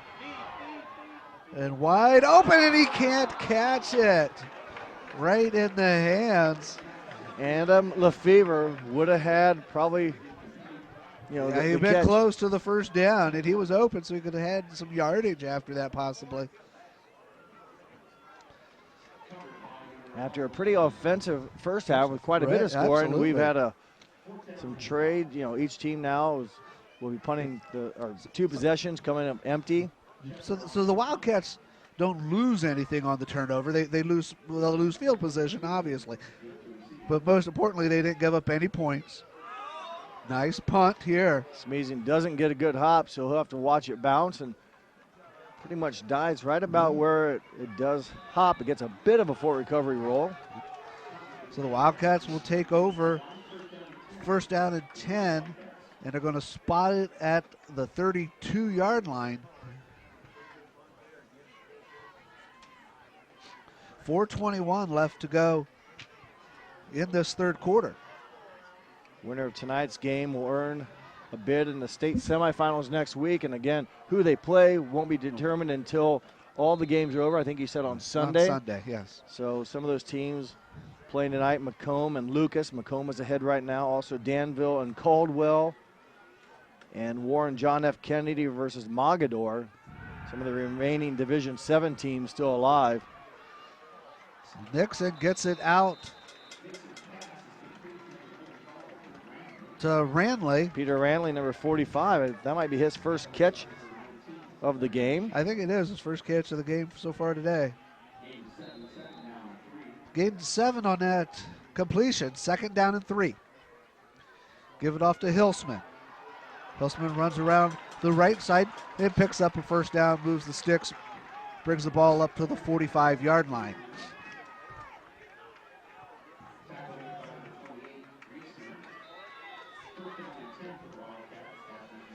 Get the chain set. They start the clock up again. Fakes the handoff. Looks over the center. Has Smeezing open and overthrows him. Smeezing had a step on Wenning and just overthrown. Minster will get another look. The last drive they had resulted in an interception by the Indians in the end zone. That was Nixon's 6th interception of the year. So maybe percentage-wise, not a high percentage on the season for Nixon, just under 56%. But for the most part, a very good job for as many throws as he's taken, only the 6 interceptions on the season here in his 13th game. So 2nd down and 10. Nixon throws right side to Deuce. It's half of it back, so half. Yeah. 5 now to go, maybe 6 or 7. I think they're going to say 6. They're going to mark a forward progress up to the 49. So it'll be 3rd and 6 now for the Wildcats. Ball on their own 49-yard line.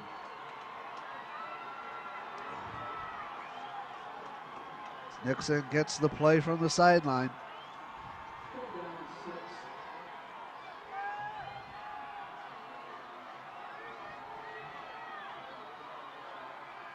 Drop back to pass. He gets the ball away as he was hit. It is incomplete.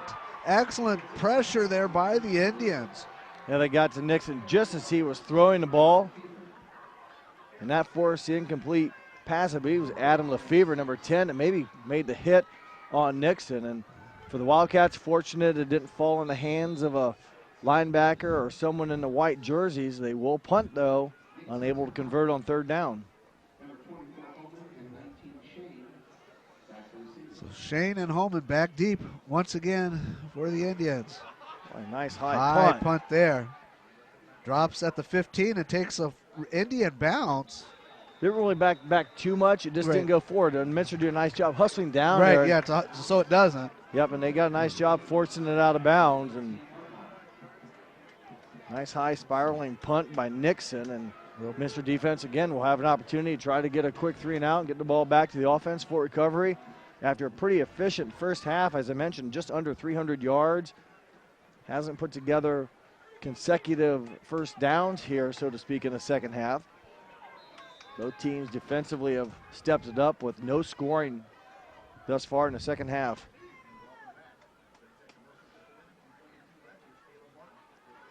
Martin pitches it to Holman.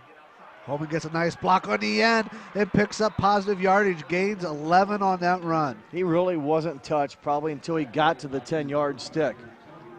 Minster just has not been able to get to the corner in time, and he's been able to get around the corner, and then it's downfield running. Yep. And the sophomore's done a nice job, and as you mentioned, another first down, about 11 yards in that carry. He had 100 yards even in the first half on the 18 carries. So very good yards per carry. It's time to give it to him again. He goes up the middle, gains 2. I tell you what, he has done a great job coming in for the Indians with the injury. Yeah, like I said, it's not like he hadn't played any football all season, but definitely picked up for Schreier, who was their leading ground gainer at just under 1,000 yards. And Holman, again, coming in with the 9 rushing touchdowns on the season. Played in 11 games, played 1 less game than the rest of the Indians, but came in just under 800 yards of offense on the ground. But now the go-to back. Oh, wide open, but dropped was to Tanner Cook. And again, Martin doing a nice job avoiding, I think it was Peter Ranley in the backfield. So decent footwork, and for recovery drops what would have been a sure first down. So again, I hate to do it, but a broken record, like 3rd down and 8. Ball is on the Indian 31-yard line. And like you said before, Jeff, really both defenses have really stepped up here in this third quarter. They have, and what was for recovery's key in the first half has been the 3rd down efficiency, and I believe Minster's going to take a timeout. Yeah, they were kind of running around there, so Coach Stokes is going to take a timeout. We'll take a timeout with him. We'll be back right after these messages. There's a lot of early mornings that go into 40 years of service, a lot of miles on these tires, and millions of pounds of cargo have traveled in these trailers. It's about dependable service, the kind of service that shows up 30 minutes early every time, that gets your products, cargo, and business from point A to point B safely, quickly, and efficiently. We are St. Mary's Trucking, traveling the roads of commerce in Ohio, Michigan, Indiana, Kentucky. Men and women who produce the solutions that make your business grow, because the most important thing to them is you. We have 1:38 left to go in this third quarter. The Indians with the lead and the ball, 21-14. Well, they face a very difficult 3rd down and 8 inside their own territory. So Minster takes a timeout. They want to make sure they've got the right defensive setup and make sure everyone's on the same page, because Fort Recovery's been so successful in the first half about converting 3rd downs. They just don't want to give the Indians another new set of downs and let their offense get rolling, because they trail by touchdown. You need to get even for the Wildcats, that is, at some point in this game before you can go ahead. Right. Really? Is that something new? Well, they could go ahead 2-point conversion, but yeah, they need to stop. As we really were winding down to the final minute and a half of the third quarter, he can run for it. He is flushed out of the pocket, and he is going to pick up the first down. He needed 8, got 10. Caleb Martin, 6'3" 190-pound junior. Big scramble there. Nothing again downfield, and just using his feet and his mobility. A new set of downs under the, as I said, we're going to finish the third quarter, if you will, with Fort Recovery with the ball probably, and still a 7-point lead. It's time to give it to Holman. Holman has a big hole and a lot of real estate in front of him. He's down to the 20, 15, 10, 5, touchdown Indians. Well, scratch out. We won't end the quarter with Fort Recovery with the ball, but they will score their touchdown. He went, I think, 59 yards on the ground. And you can see the speed there by Homan.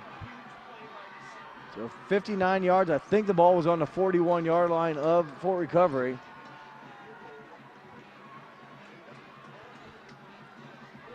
Homan in for the season. His 10th rushing touchdown on the ground.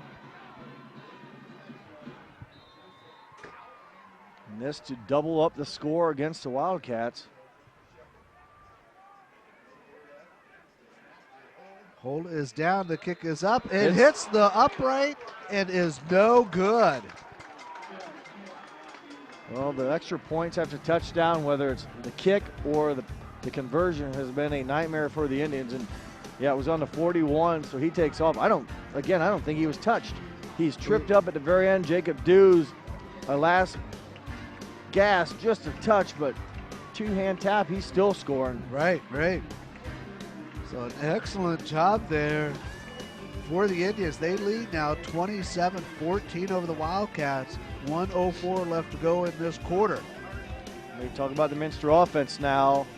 They haven't looked very crisp. They did get a good drive a couple plays ago, or a couple series ago, where they end up throwing the ball as for an interception in the end zone. They're going to have to battle back now. And one thing with Minster is we've seen throughout, Tom, it doesn't take them long to score. Right. So it's not like they can't, but you know, with the Fort Recovery offense being pretty efficient on both sides of the ball, either running and or passing, you know, you need 2 scores now, and you got to get one soon, and then hope your defense can get a stop.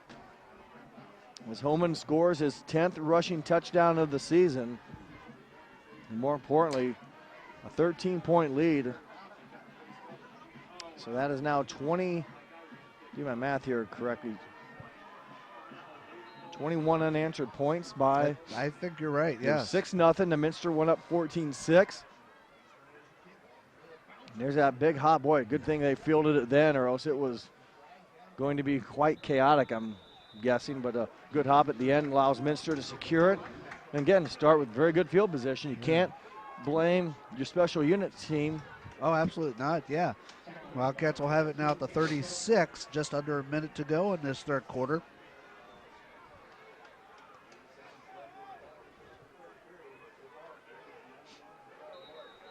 Nixon has 2 receivers to his right, 1 to his left. He's dropping back to pass, throws over the middle, and it is dropped by Smeezing. It was right in the breadbasket and dropped. When things aren't running quite as smooth as what you like them to run. Yeah.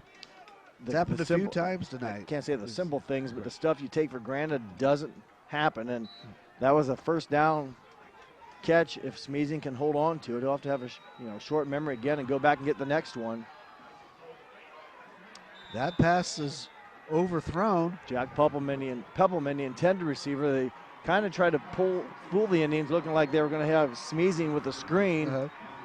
And Indians respected it and didn't jump on it too much and stayed with Peppelman, made it a very tough throw for Nixon. It came up incomplete. So now it's going to be 3rd and 10. Clock is stopped on the incomplete pass, 50 seconds. Big third down here as Minster again has consumed very little game time. And Nixon is going to be sacked again in the backfield.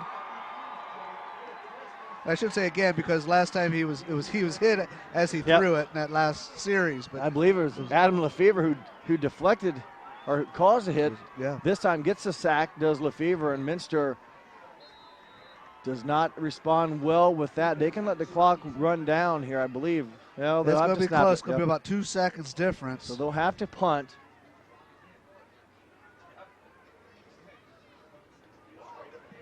Get a high punt, but not very far.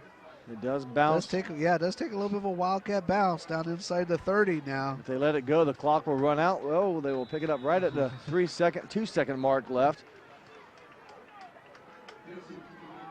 So the Indians will take over on downs now, 1st and 10, with the ball at their 26-yard line. 13-point lead, and where the wind just seems like it was taken out of Minster's offense right now. Yes, yeah. The 59-yard touchdown run by Will Homan really has deflated the Minster energy level here, and They're going to have to come up again big here, so this will be the final. Well, I was right. Fort Recovery will end the fourth quarter with the ball. Right, yes. But they will end it with a 13-point lead as we will switch ends of the field for the final 12 minutes. Holman runs it there and gains about 5 on that run. So that will complete the third quarter. The Indians with the lead, 27-14. We'll be back for the final quarter. You're watching high school regional finals on NKTelco Sports. At Minster Bank, we understand that life can get hectic. That's why when it comes to your banking, we offer the services that make your life simpler with tools like person-to-person payments, Pop Money, mobile and online banking, and bill pay. But most of all, Minster Bank is a supportive member of your community with personal relationships and customer service that reach outside of our branches. Minster Bank, helping people achieve financial success. You owe it to yourself twice a year a checkup at Minster Dental Care. Our specialized doctors, Jim Overman, Jim Myring, Sean Sharp, and Philip Slunkowski, are ready to give you the smile you've always dreamed of at any stage of your life. Pediatric, orthodontic, restorative, and cosmetic dentistry are just a few of the services offered. Our latest advancements include CEREC dentistry that allows us to create and deliver a crown in one convenient visit. We're located on State Route 66 in Minster, 419-628-3380 to schedule your appointment today. You owe it to yourself. We're getting ready to start the fourth quarter here. Indians with the ball and the lead, 27-14. The second down and 5. A pretty confident unit right now are the Fort Recovery Indians. Their sideline, a lot of emotion there during that fourth quarter. A lot of guys slapping fives and a lot of positive looks, if you will, with a 13-point lead and in the ball here as we start the final 12 minutes. This will, again, winner gets to go to state. The Final Four. Minster's made 3 state Final Four appearances in their career, winning it twice, and the other time was the 1988 season. They made it to state and lost in the semifinal game. Fort Recovery would be looking for their first ever Final Four appearance. Caleb Martin keeps it. He's going to pass over the middle. He does to Wenning and picks up the first down. So 3rd and 4, and they pick up a first down. They know when to make the positive plays, and Wenning's been a workhorse tonight. He had 72 yards receiving in the first half. He's our leading receiver on the season, coming into the game with 61 catches. You know that he's their big target. Minster just has not found a way to keep him from catching the ball at the big times, and Wenning a tough task right now as a receiver for the Wildcats. Give it off to Holman. Holman's going to go up the middle. Gains about 3 on that play. The second down and 7.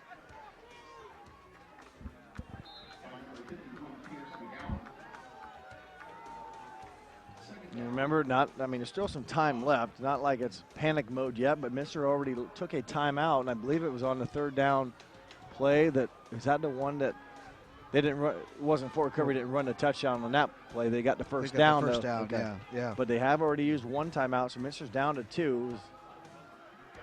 See how that plays in, but right now, Fort Recovery. Yeah, Holman is just chunks. running all over. Picks up a first down on that one. Brings the ball into Wildcat territory. Well, it was already in Wildcat territory. Brings it down to the 41 now. A new set of downs, clock rolls, and although these teams are similar, they kind of both don't huddle up.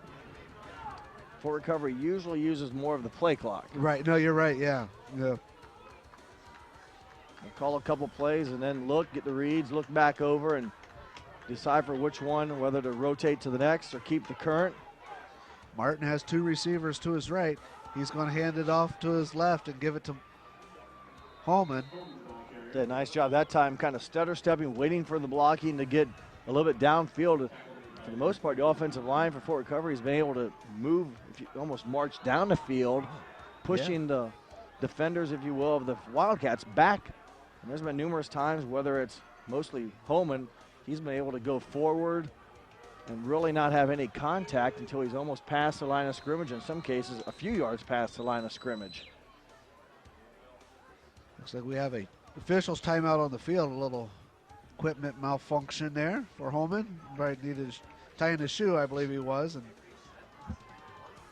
so he'll come back out and reset the play clock and start the game clock, and we'll go. Was it the game? So they reset the play clock for that? Yeah.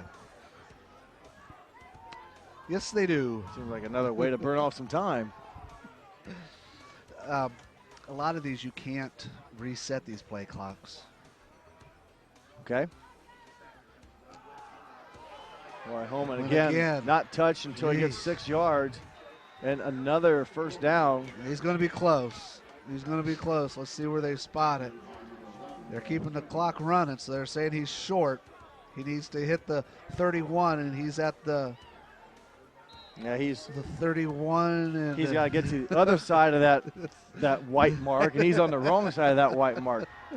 So to put it this way, they got 2 tries to get 6 inches.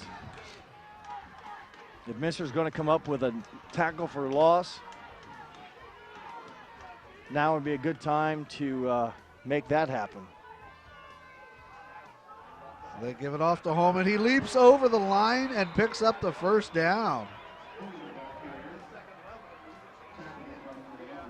Brings it to the 25-yard line.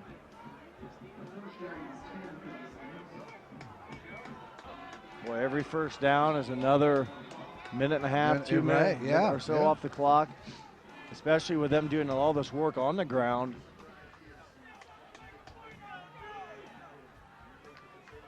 For recovery, has not committed a turnover.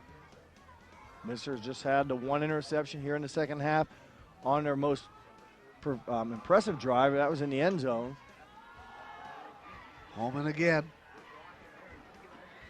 Wildcats do a decent job that time, hold him to 2 yards. Peter Ranley in on the tackle. And also number 53, Isaac Dorston, in for a rare 2-yard gain.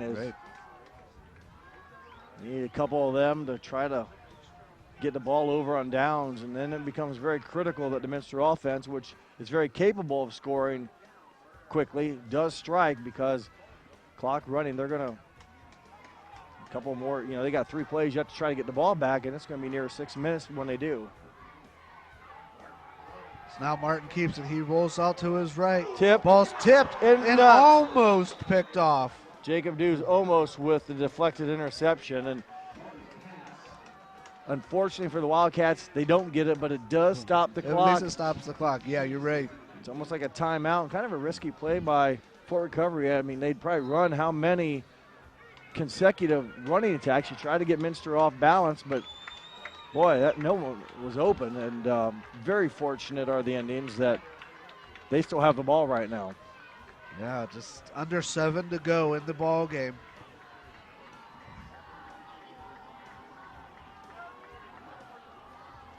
Two receivers to his left. They're going to pitch it back to Holman. Holman picks up the first down, 10-5, and he's going to be down at the 2-yard line. It's going to be real close to about the 1-yard line. Again, he wasn't really touched, a meaningful touch, if you will, until he was probably tackled. Able to get to the corner. Good blocking by the Indians. And the Fort Recovery Indians right now, talking about running downhill with a pile of steam, they're about 3 feet away from really making this a very difficult comeback for the Minster Wildcats. So they do spot it at the 1, 1st and goal. Gives it to Holman. Holman's going to go up the middle, and he's going to be stopped at the line of scrimmage. And for Fort Recovery, they probably don't mind.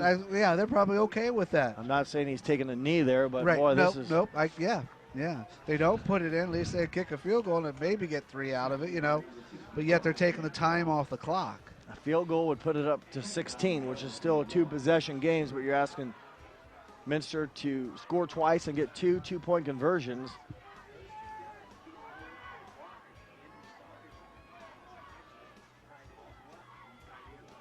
Holman again up the middle. Jacob Dews, number 11, or not Jacob, Jared Toby, I should say, with the stop, and good stop. And again, another 25 seconds at least.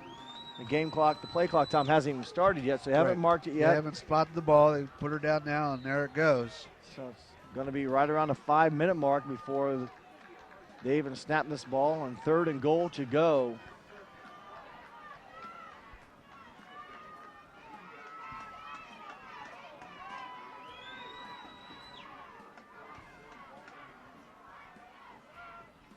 They're going to give it off to Holman, and Holman brings it in. A touchdown, Indians.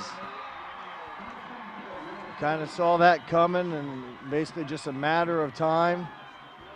Holman, both touchdowns here in the second half. One was 59 yards. This one just the 1-yarder, his 11th of the season. More importantly, Fort Recovery chewed up a lot of clock. Yep. Yes, they did. And really made this, instead of trying to kick the field goal to keep it at a 2-possession game, made this a very difficult task now for the Wildcats, as they will elect for 2 points again.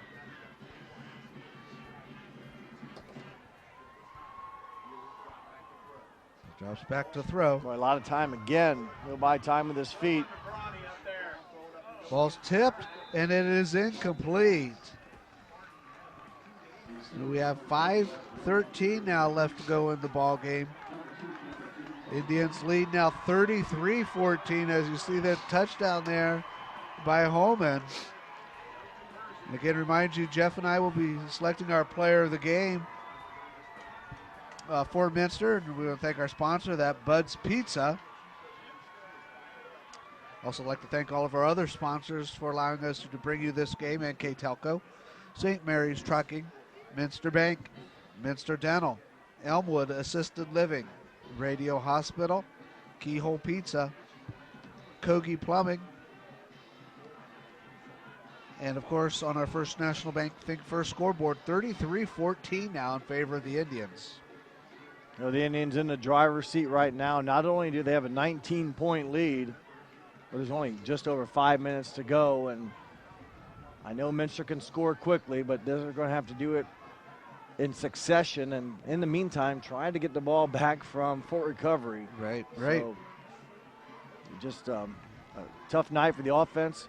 Did have a drive in the second half here that I believe at the time, Tom, it was still a 7-point game, and the big interception in the end zone. And I believe it was that next drive then that eventually Holman ripped off a 59-yard touchdown run, and then has since added. Well, I'll tell you what.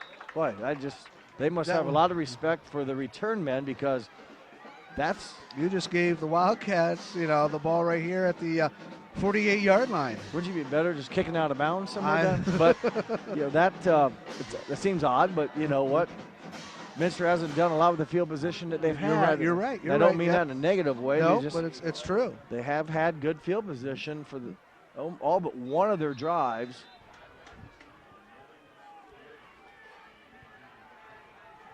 Minster's season basically hinges on this series if they can score quickly. They go over the middle, and it is caught by Peppelman. That's Stetschulde. Excuse me, yeah, Stetschulde. That was 21. Well, it's a good start, as they needed to get off for Stetschulde. That's just his 4th reception. He came into the game with 3 receptions on the season. So they stopped the clock to reset the chains. Started back up again. Get Nixon dropping back to pass. Throws short over the middle. Jacob Dews. Dews brings it just short of the 20, down to about the 23. He does get out of bounds.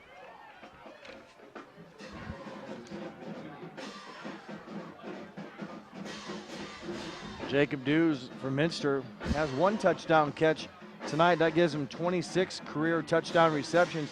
He trails Eli Wolf, who has 27. So a touchdown by Jacob Dews receiving would give him tie the record. Nixon flushes out of the pocket. Now runs back up into it.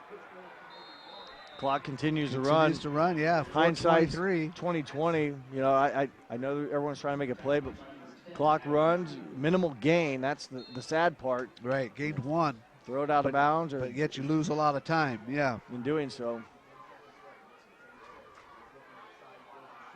He throws short, He may have dropped that. And yeah, the back judge is waving it off. That does stop the clock, but boy, Minster score here. They would have taken just over a minute to do so. Would help start that miraculous rally that they need. They're going to need a storybook finish here for sure. So 3rd and 10. Ball is resting at the 23. Nixon has trips to his right. He's looking that way. Throws over the middle, has a receiver open. Smeezing, and that is Smeezing. Boy, he got hit yeah, hard. He did. But he held on to the ball, picks up the first down. Well, what's nice about Minster's characteristics here is they don't waste a lot of time, and I like how ready they get to go, and you know they're basically ready to snap the ball on the start of the play clock, which is good, and they need to be rapid and need to be efficient. Same thing again, but this time he's going to hand it off to Hilsman, who goes up the middle. Touchdown, Wildcats. Well, they needed to score quick, and they do so. So Evan Hilsman, 7-yard touchdown. His 19th rushing touchdown on the season. So Schultz comes in for the extra point. Wonder why they, no, he drills it. If they would have gone for 2, if ifs and buts, that would have been an 11-point game. Then you're a touchdown and a field goal away. That's what I was kind of wondering, but I guess you get it now and then maybe go for 2 next time or something. I don't know. But 21, true. 33-21 now. So that's a 12-point game. Yeah. Now you do need 2 touchdowns. Now you do need. Well, hey, you know what? You got to first get the ball back for recovery now. So their offense can really make a statement here. They get a first down. We see some of these highlights from the scoring drive, but before recovery comes out, gets a couple first downs, they can pretty much assure them almost a week next, their first ever state Final Four appearance. And there you see the 7-yard touchdown run for Evan Hilsman.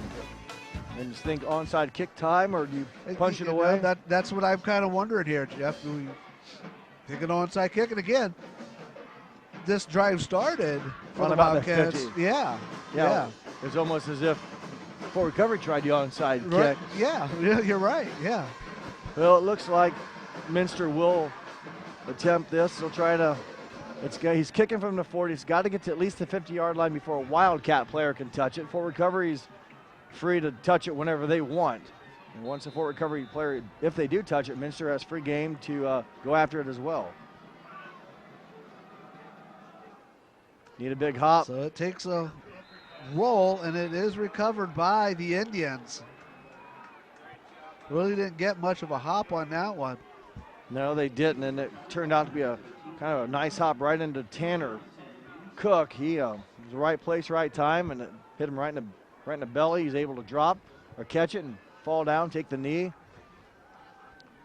Minster now with just 2 timeouts left, Tom, and they'll need to get obviously consecutive stops here and force a quick punt.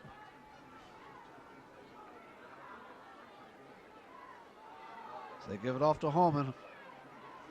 Well, that's a good chunk of change right there on first down. First down, gained 5 on the play, brings it to midfield. Minster, I think, will just let it run here because I don't want to say you want to give them a first down, but good chance they're going to get it. 2nd and 5. Sure, Coach Stokes is going over all the time management situations and when they want to start calling their last 2 timeouts. Play clock here under 8. Down to 4. They pitch it back to Holman.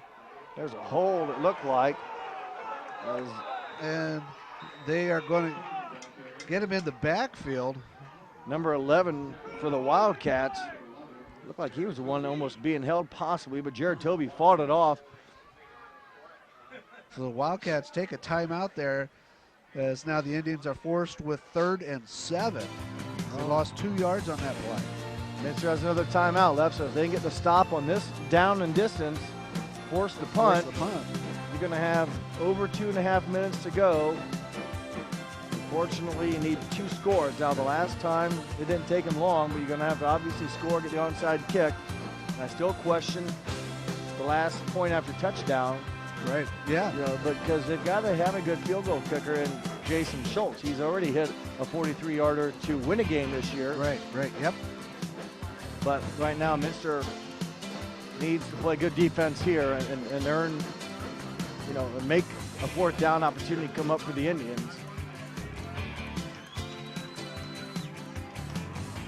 Both teams break their huddle, head back out onto the field. This is almost the game. If they get the 1st down here, they could really eat up a lot more clock with Minster unable to stop it. Here we go, 3rd and 7. On a still night here in Sidney Memorial Stadium. And we're going to have a flag, so there will be a penalty against the Indians. So that will back them up 5 yards. Again, as we see the flag there, not much breeze at all.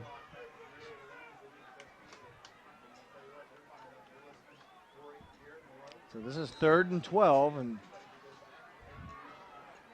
you wonder if they will, you know, it kind of almost takes them out of a running situation. Do you throw it now, and if you get an incomplete pass, Minster gets to save a timeout? Or do you run it, just be conservative and to force the timeout? Yeah, that's what, that penalty comes up big. They're going to throw. Or he's going to step up and run. And he's going to get a first. Gets out of 2 tacklers. Down. And he is going to be very close to the 1st down. I think he's going to get the 1st down. Wow. Caleb Martin. Scramble on 3rd and 12. 3rd and 12. After he had 2 defenders on him. And then he was almost stood up 2 yards before, or short of the 1st down, just kept on chugging away. Boy, Fort Recovery, 2.5 minutes away from their first ever state Final Four. And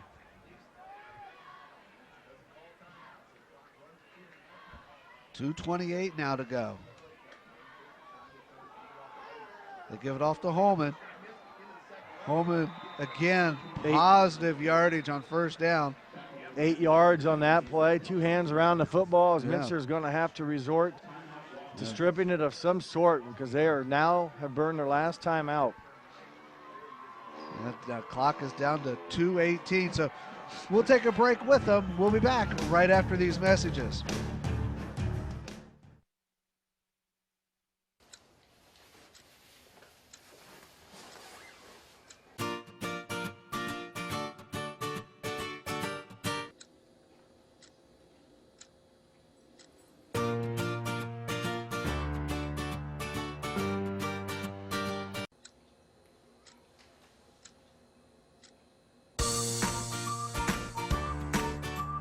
What's your life missing? Find out at Elmwood.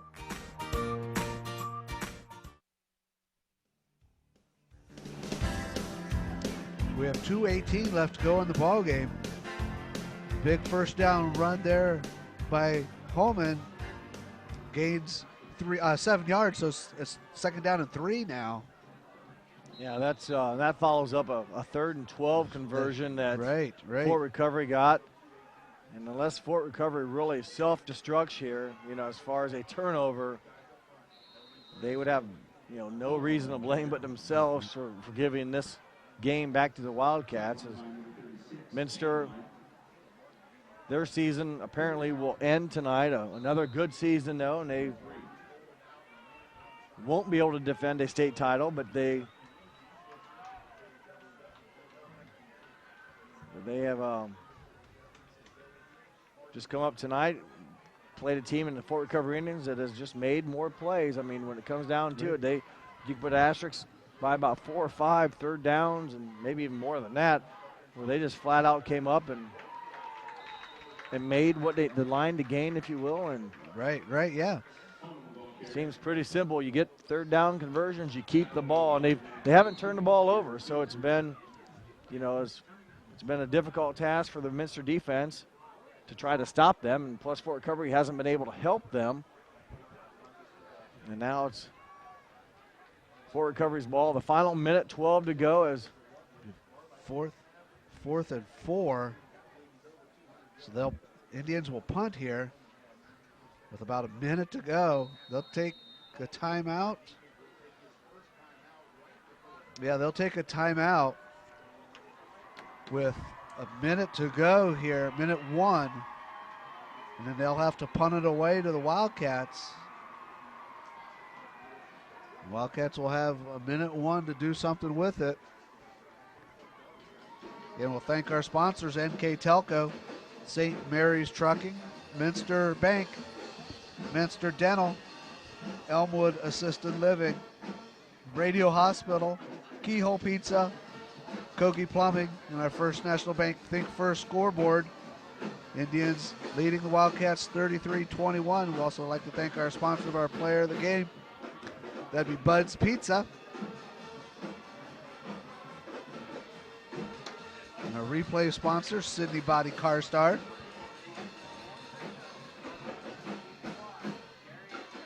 Schmeezing is back deep for the Wildcats. Yeah, it's almost odd, Tom, that they wouldn't go for it here, considering how when they kick off, they don't kick it past the 50. You know, if they're going to see when they punt this ball out of bounds, obviously they don't want to try to defend the kick return game of the Wildcats. There's a false start. So there's going to be a penalty there. Back them up 5 more yards. And they kind of kicked it away from Schmeezing. But they're going to have to do it again. As how much time was on the clock when they stopped? 1:01. So inadvertently 1 second, as that play never happened, so no time should go off. And the Minster coaches are pointing to that. We'll see if the officials put a second back on there.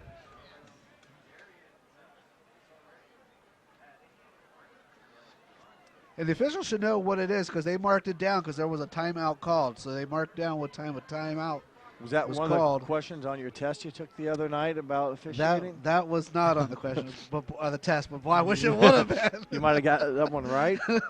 Tom's pursuing his officiating license. Is that correct? That is correct. And you passed? I passed. So Friday nights next season, we'll see Tom Sharp down on a field somewhere in the state of Ohio? Possibly. Who knows? Who knows? There they go. We got 1:01 back on there. 61 seconds left, but 2 scores are needed for the Wildcats as they will send 10 players, try to get a blocked punt here. Schmeezing will be left all by himself. He takes it at the 15. Brings it up to the 30. 52 seconds for the Wildcats.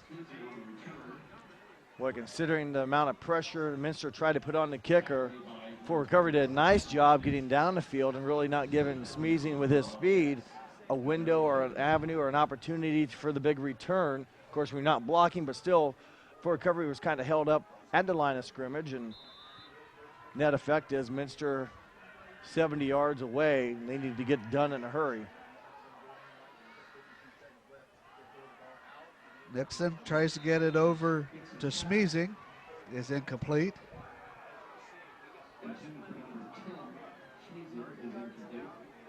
So bring up 2nd down and 10. Clock stops obviously on the incomplete pass.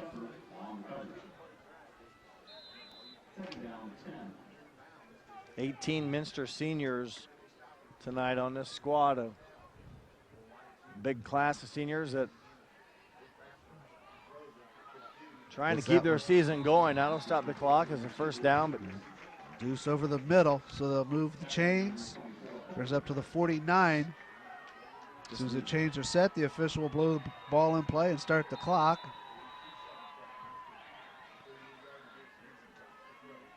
Nixon again goes over the middle, this time to Schmeezing, and a flag comes in. That was a hard hit against Schmeezing. He is on the ground. Yeah, they're getting up slowly, but the officials throw a flag. Atchison with the tackle or the hit. We'll see if they deem that as roughing or targeting. I'm not real sure, Tom. Excellent job there. Schmeezing runs off. That's a good sign to see him run off. Personal foul targeting. 15 penalty. 15-yard penalty. I should put the word yard in there. Is that from the line of scrimmage end from where the incomplete pass, or so it's 15 yards from the last snap? Yes. Yep.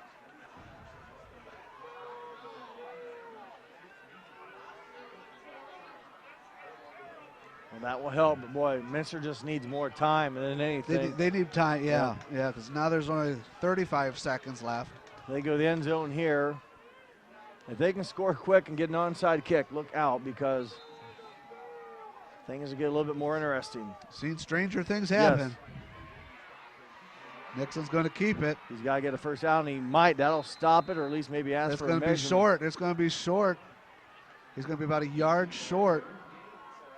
No, they are going to stop the clock now. So, Fort Recovery's coaching staff a little upset about why they need to mark it or measure.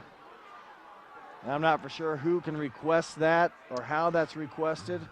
the coach, the offensive coach, can request a measurement. They think it's close enough. Or, if the official thinks it's close enough for a measurement too, obviously he can. All I know is if it's short, Minster better get up to the line of scrimmage and say, on whistle, yell hike, and they better have a play already right now. I'm sure they do. Same play, different side. Same play, short. Other side. And we kind of thought that was going to be short, but just to verify, it's all taking advantage of the situation because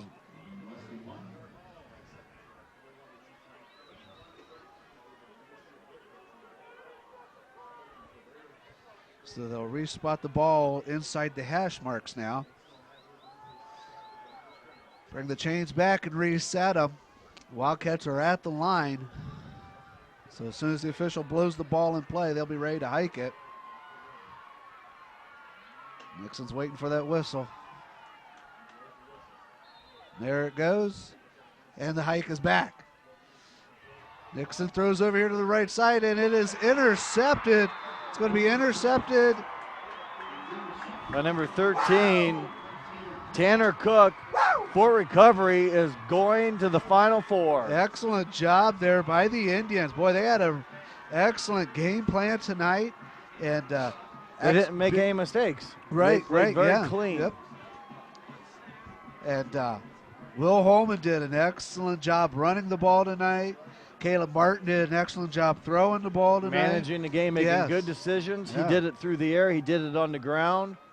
And evidently, for what it's worth, Tanner Cook must have. Yeah, I think it was like at the 2 yard line. Yeah, 2 or 1. So they say the ball's on the 1.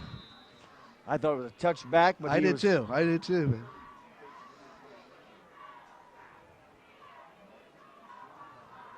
So they were still going shotgun and at least get it out of the end zone. Don't want to take a knee in the end zone. And that will do it as the clock has run down.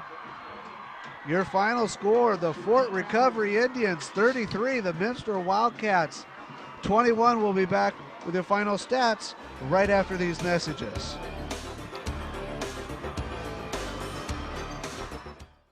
Keep connected with the latest technology. Download your favorite videos and music. Join in the social buzz, all from your cool smartphone or tablet. If it's time to update your phone or tablet, the experienced professionals at Radio Hospital can help. With cutting-edge devices, awesome service, and a fun experience, you're sure to find the perfect devices for your lifestyle, all at prices you'll love. And be sure to like us on Facebook or follow us on Twitter for all the latest technology trends. Radio Hospital is keeping you connected. Hi, I'm Bob from the Keyhole, located on 66. We've been family owned and operated for 30 years. Personally, I think we still make the best pizza in the area. I use a special sausage. Cut fresh ingredients, shred cheese every day. We didn't make a pizza to make a profit. We made a pizza the way we wanted to eat it. Stop in, try us out, dine in, or carry out. We also have karaoke every other Saturday. Kogi Plumbing and Heating is your Bryant Factory authorized dealer. We have brought the best of comfort, control, and plumbing services to the St. Mary's area for over 60 years. We have been Reader's Choice winners for the last 4 years running and excel at providing our customers with efficient and reliable heating and air conditioning, as well as responsive service when a plumbing emergency arises. We insist that the products we install in our customers' homes and businesses offer the same performance and value that we expect ourselves. Call today for your next plumbing and heating or air conditioning needs. Bryant, whatever it takes. Welcome back to Sidney Memorial Stadium as they're getting ready to present the regional championship trophy to the Fort Recovery Indians. They just gave it to the Minster Wildcats, the runner-up trophy, just a little bit ago. But final score, the Wildcats lose to the Indians 33-21. Your final stats, here's Jeff. Fort Recovery just came in tonight, Tom, as you mentioned, with a good game plan. They executed it well on both sides of the football, and they come out with a 12-point win over the Minster Wildcats. Total yard for the Fort Recovery Indians, 292 yards on the ground, 292 rushing yards, just under 300 on the ground, and almost 200 yards passing offense. So Fort Recovery's offense, just under 500 yards total offense. For the Minster Wildcats, 80 yards on the ground on just 20 carries and 181 yards through the air. Caleb Martin, 9 of 21 through the air, 196 yards. Josh Nixon for the Wildcats, 17 of 33 for 181. Did have 2 interceptions in the game. Time of possession for Recovery with that good running attack with those 292 yards. Dominated time of possession, holding the ball for 31 minutes and 38 seconds. Minster just 16 minutes and 22 seconds. And I don't have a stat, but if you want to watch this game again, go back and count all the third down conversions that Fort Recovery had during this game. And that's why they're moving on to their first ever Final Four next week at a site and a team to be determined later. Good job by them. Minster just couldn't get that decisive play on that particular down to get them off the field. Leading rushers in the game, Will Holman mentions his name a bunch, 40 carries, 236 yards. Wow. 40 carries, 236 rushing yards. For Minster, their leading rusher was Evan Hilsman, 14 carries on 50 yards. Not a lot of rushing yards, but Evan did score 2 rushing touchdowns as Minster had to go to the air late in the game to try to catch up, cut into that deficit. Leading receiver for the Fort Recovery Indians was Wes Wenning, 4 catches, 102 yards. So good job by him. He's our leading receiver coming in. He was our leading receiver tonight. And for the Minster Wildcats, Jacob Dews also over the century mark, 8 catches, 115 yards on the ground, or through the air. There are your stats. And again, Fort Recovery just executed. They didn't turn the ball over. They only committed 4 penalties, and really one was at the end of the game. Nothing major. Right. Yeah. Minster just 3 penalties, but just a ground attack by the Fort Recovery Indians, too much for Minster Wildcats to overcome. That, and like you said, the third down conversions was huge in this ball game. Yeah. How about our player of the game, Jeff? Sponsored by Bud's Pizza there in Minster. We're going to give that to Evan Hilsman. Well, Evan Hilsman had a tough time on the ground, total yards, but he did come up with 2 rushing touchdowns to help his team stay in the game. As I mentioned, they didn't rely a lot on the running game because of this deficit and trying to go through the air. But Hilsman did have a 2-yard run for his 18th of his season in the first quarter, and then also answered with a 7-yard run here in the fourth quarter for his 19th rushing touchdown of the season. So congratulations to Evan Hilsman for the Minster Wildcats player of the game, sponsored by Bud's Pizza. So that will wrap it up here for us from Sidney Memorial Stadium. Once again, your final score, the Wildcats lose to the Indians 33-21. For cameramen Andy Bundy and Kurt Kuffner, our assistant producer Daniel Allen, our producer John Quellhorst, my partner Jeff Henson. You're Tom. I'm Tom Sharp, and ladies and gentlemen, I'm going to leave you with 2 words tonight, and that is always believe.